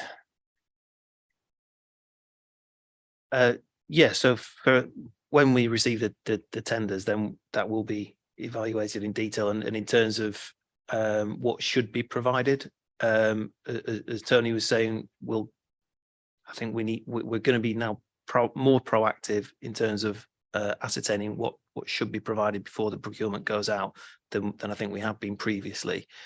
And then in terms of how it's evaluated, there are sort of proxy values that we apply in order to ascertain who gets the highest score for whatever proposals that they're putting forward. Yep, Councillor Burke. Yeah, thank you. Just particularly interested because 2,000 people were sent out a survey and only 13 respondents is very low, isn't it, in terms of social value? When you've done that work, Chair, is it possible for us to have some further information? I'm very keen to keep this on the agenda. If I'm the scrutiny chair on the successor board, this is something that I'm personally quite interested in. I get emails from all sorts of providers about benchmarking us versus others, and so I'll keep looking at this. Okay, I'm going to bring in Councillor Chapman next. I'd just like to ask about the training on page 85. I mean, we've got, according to this, we've got 18 members of staff that have signed up for the training. Is that out of the 400? And whilst that is, according to the chart, the best amongst lots of local authorities, why is that? Is that because either we have got, I mean, 18 doesn't sound very many anywhere. So do we not, generally as local authorities, do they not train on contract management and we're just doing better than everybody else? Or have we got more people to train, so we've got more people going through it? And why is it not compulsory or mandatory? I mean, if some of the more basic one, which is 6 modules of an hour each, if we've got lots of people managing contracts, which is not part of their main job, would it not be beneficial for them to have some training on it? I guess I'd just like to have an update on who will be training and why, when, and how compulsory is it or mandatory? Yeah, so on the sort of the foundation level training, which is those 6 modules, they take around about an hour. They might take a bit longer for some people if they haven't got that much prior experience, but yeah, around about an hour. It's actually quite, I've done that training myself. It's actually quite detailed, and there's a sort of an exam at the end as well. So it's quite comprehensive. We think that everybody who's involved in contract management should be undertaking that training to that level. In terms of is it mandatory yet? It's not. We're currently putting together the training package, but what we're doing is making sure that staff are aware that that training is available, that it's free, and how they access it, and encouraging as many staff as possible to undertake that training. I think building on that, there's probably 2 ends of the spectrum that we do need to be mindful of. One is that, as I was saying before, there will be some people who have some involvement in contract management that is, very much around the edges and might be a very low value contract. So we do need to refresh our sort of very basic guidance, kind of like a 2-pager type thing, just so that anybody can pick it up and be aware of things that they need to be mindful of.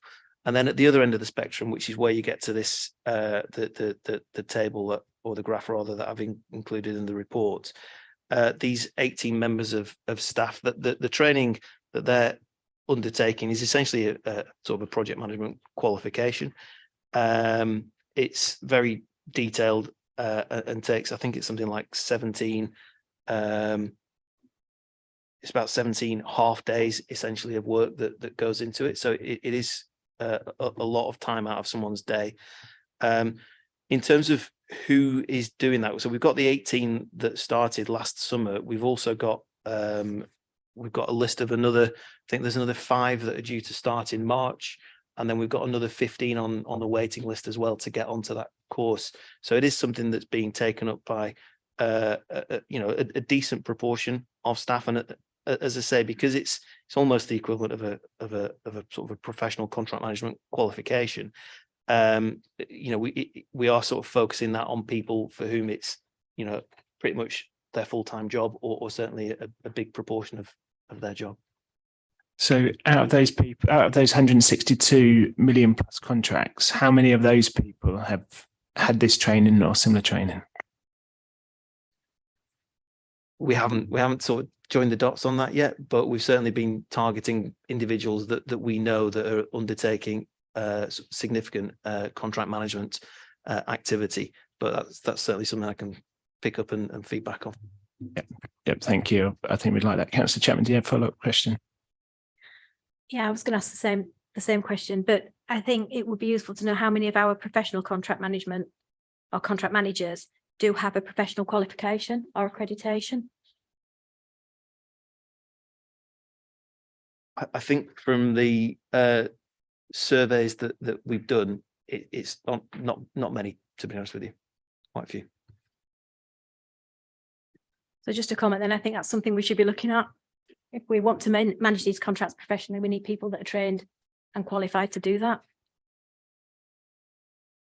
Yep, thanks, Councillor Chapman. I'll ask Kieran to provide the exact number later to Rob, and we'll circle around the board. And I'm sure Councillor Cooper's heard that and take that on board. Are there any other questions on this item? The other question I just had was on the fair tax, Kieran, and on paragraph 18 you talk about it's not something that we can properly do at the moment. And I guess I know we've talked about this at Chair's brief. I think there's a real challenge here around finding a way through it. I understand that some companies don't pay tax because of their status, but there must be a way of feeding that into the contract. So just a challenge to keep pushing on that. I don't know if you want to comment on that here as well.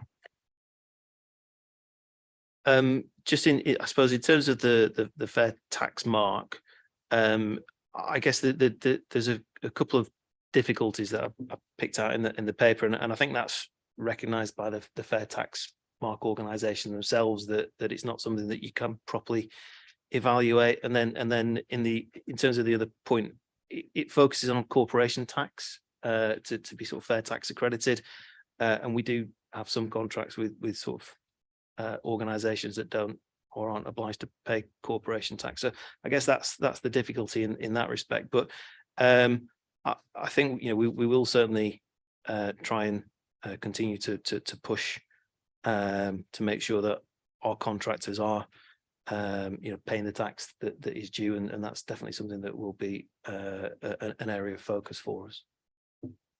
Thank you. So with that's the end of the questions. Thank you very much, Kieran. Really appreciate you coming today. Really important area, and as you heard, there's interest from the board to. Did you want to speak, Councillor Ritchie? I keep missing people just today. a point of clarification. We are talking about the pink papers next. I've got a question on the pink papers. So will we need the officers here for that? Yes, we will. Yes. All right. I thought you were sending them on the way. Forgive me. Thank you. No, it's fair point. So, sorry, I'm going to. Thanks for clarifying that you wanted to talk on the pink papers. I think it's important to make that point.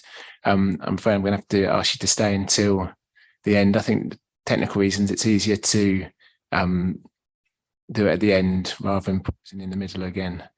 Okay. So we'll come back to you in hopefully not too distant future. Okay. So with that, I'll sort of half it close that item and move on to item the freedom of information item. Aaron's here to talk about that. So if you could introduce yourself and your role, you can assume everyone's read the papers, and then if you want to make any opening comments, and then we'll get into questions. Thank you. Yep, thanks, Chair. Good afternoon, everybody. I'm Aaron Linden. I'm the Council's Head of Information Management and Governance. Just briefly, so this is an update report to a report that was brought here last year in relation to freedom of information and environmental information regulation request, mainly due to performance not being in par with the Council's key performance indicator. So I just want to highlight 2 or 3 key points. First, I'd like to just acknowledge the background in relation to this, as well as the pandemic, which affected all local authorities in relation to their information request performance. Leeds City Council went through a substantial restructure of the information and governance team. This involved bringing together a corporate team with multiple directorate teams. And with a big demand on the new team coming together, it was and has been a challenge to bring together different ways of working, legacy systems, and to train nearly 40 people to work in a multidisciplinary fashion, whilst at the same time trying to make timely improvements. But secondly, and positively, performance in relation to information requests has improved from the previous year. And on the back of making initial process changes went live on the 1st of July, we saw performance hit literally just under 90%, which is the KPI currently. Consistency, being honest, is a problem, but this report provides detail on ongoing and long-term plans that we have to improve this, including the use of e-discovery and power-ups. And lastly, I just want to mention the recent interaction with and support from CLT. With their support, we're raising the profile, importance and awareness of information requests, and we're ensuring that directorates and in particular chief officers are involved in this key statutory duty. I'll also leave it there. Thank you very much. I'm going to open it to questions. I'll just start with one about just an update in terms of automation. I know, again, we've talked about this at some length, just an outline in terms of progress, in terms of the automation for FOIs that come in and how that can help move things quicker. So in terms of progress from an automation perspective, from a digital, we're waiting to get into the Power Up sprints. So this hasn't begun. There's a current sprint. That's the terminology that they're using in relation to the data protection impact assessment process. And as soon as that finishes, we're going to start on the information request one. We have already started to work on our requirements. We know what we need. We know what we want to get to as a first iteration. And we also know where we want to go in terms of the future, whereby we can fully automate aspects of the process. But on the basis that we start with the Power Up sprint in about March time, they're meant to last in the region of 4 to 6 weeks. You would be hoping that come end of May, we're going live with a first iteration of that system. Good, thank you. And hopefully that will increase our statistics. I can see you nodding. Good. I can't see anyone else indicating to speak. So with that, that's a really short item. Thanks for coming today. I really appreciate that. So we'll move on to the work programme. I don't think it needs any introduction. So if any members have any comments on that, I will take those. No, just before we close the formal meeting, or sort of the live meeting to go into private session, I'd just like to take this opportunity to thank Neil. This is your last as Director of Resources. I think we should thank you for your time in office. I personally have found everything you've done is very helpful. I've appreciated your directness and honesty on a lot of topics. When you've come to the board, you've always been honest about the challenges and also honest about the plans to improve things. And you've listened to the board as well. So with Councillor Cooper, of course, you've listened to the board, and a classic example of that is the extra resources you put back into the contact centre following concerns from this board this year. So thank you very much for your service over many years before me. So thank you very much. I just wanted to note that and have that minuted. So Billy Flynn wants to give you a little round of applause. So thank you. Okay, so with that, I'm going to sort of close the public session and invite Tony back to the table to talk about the confidential item. Just give it a moment to make sure the live feed is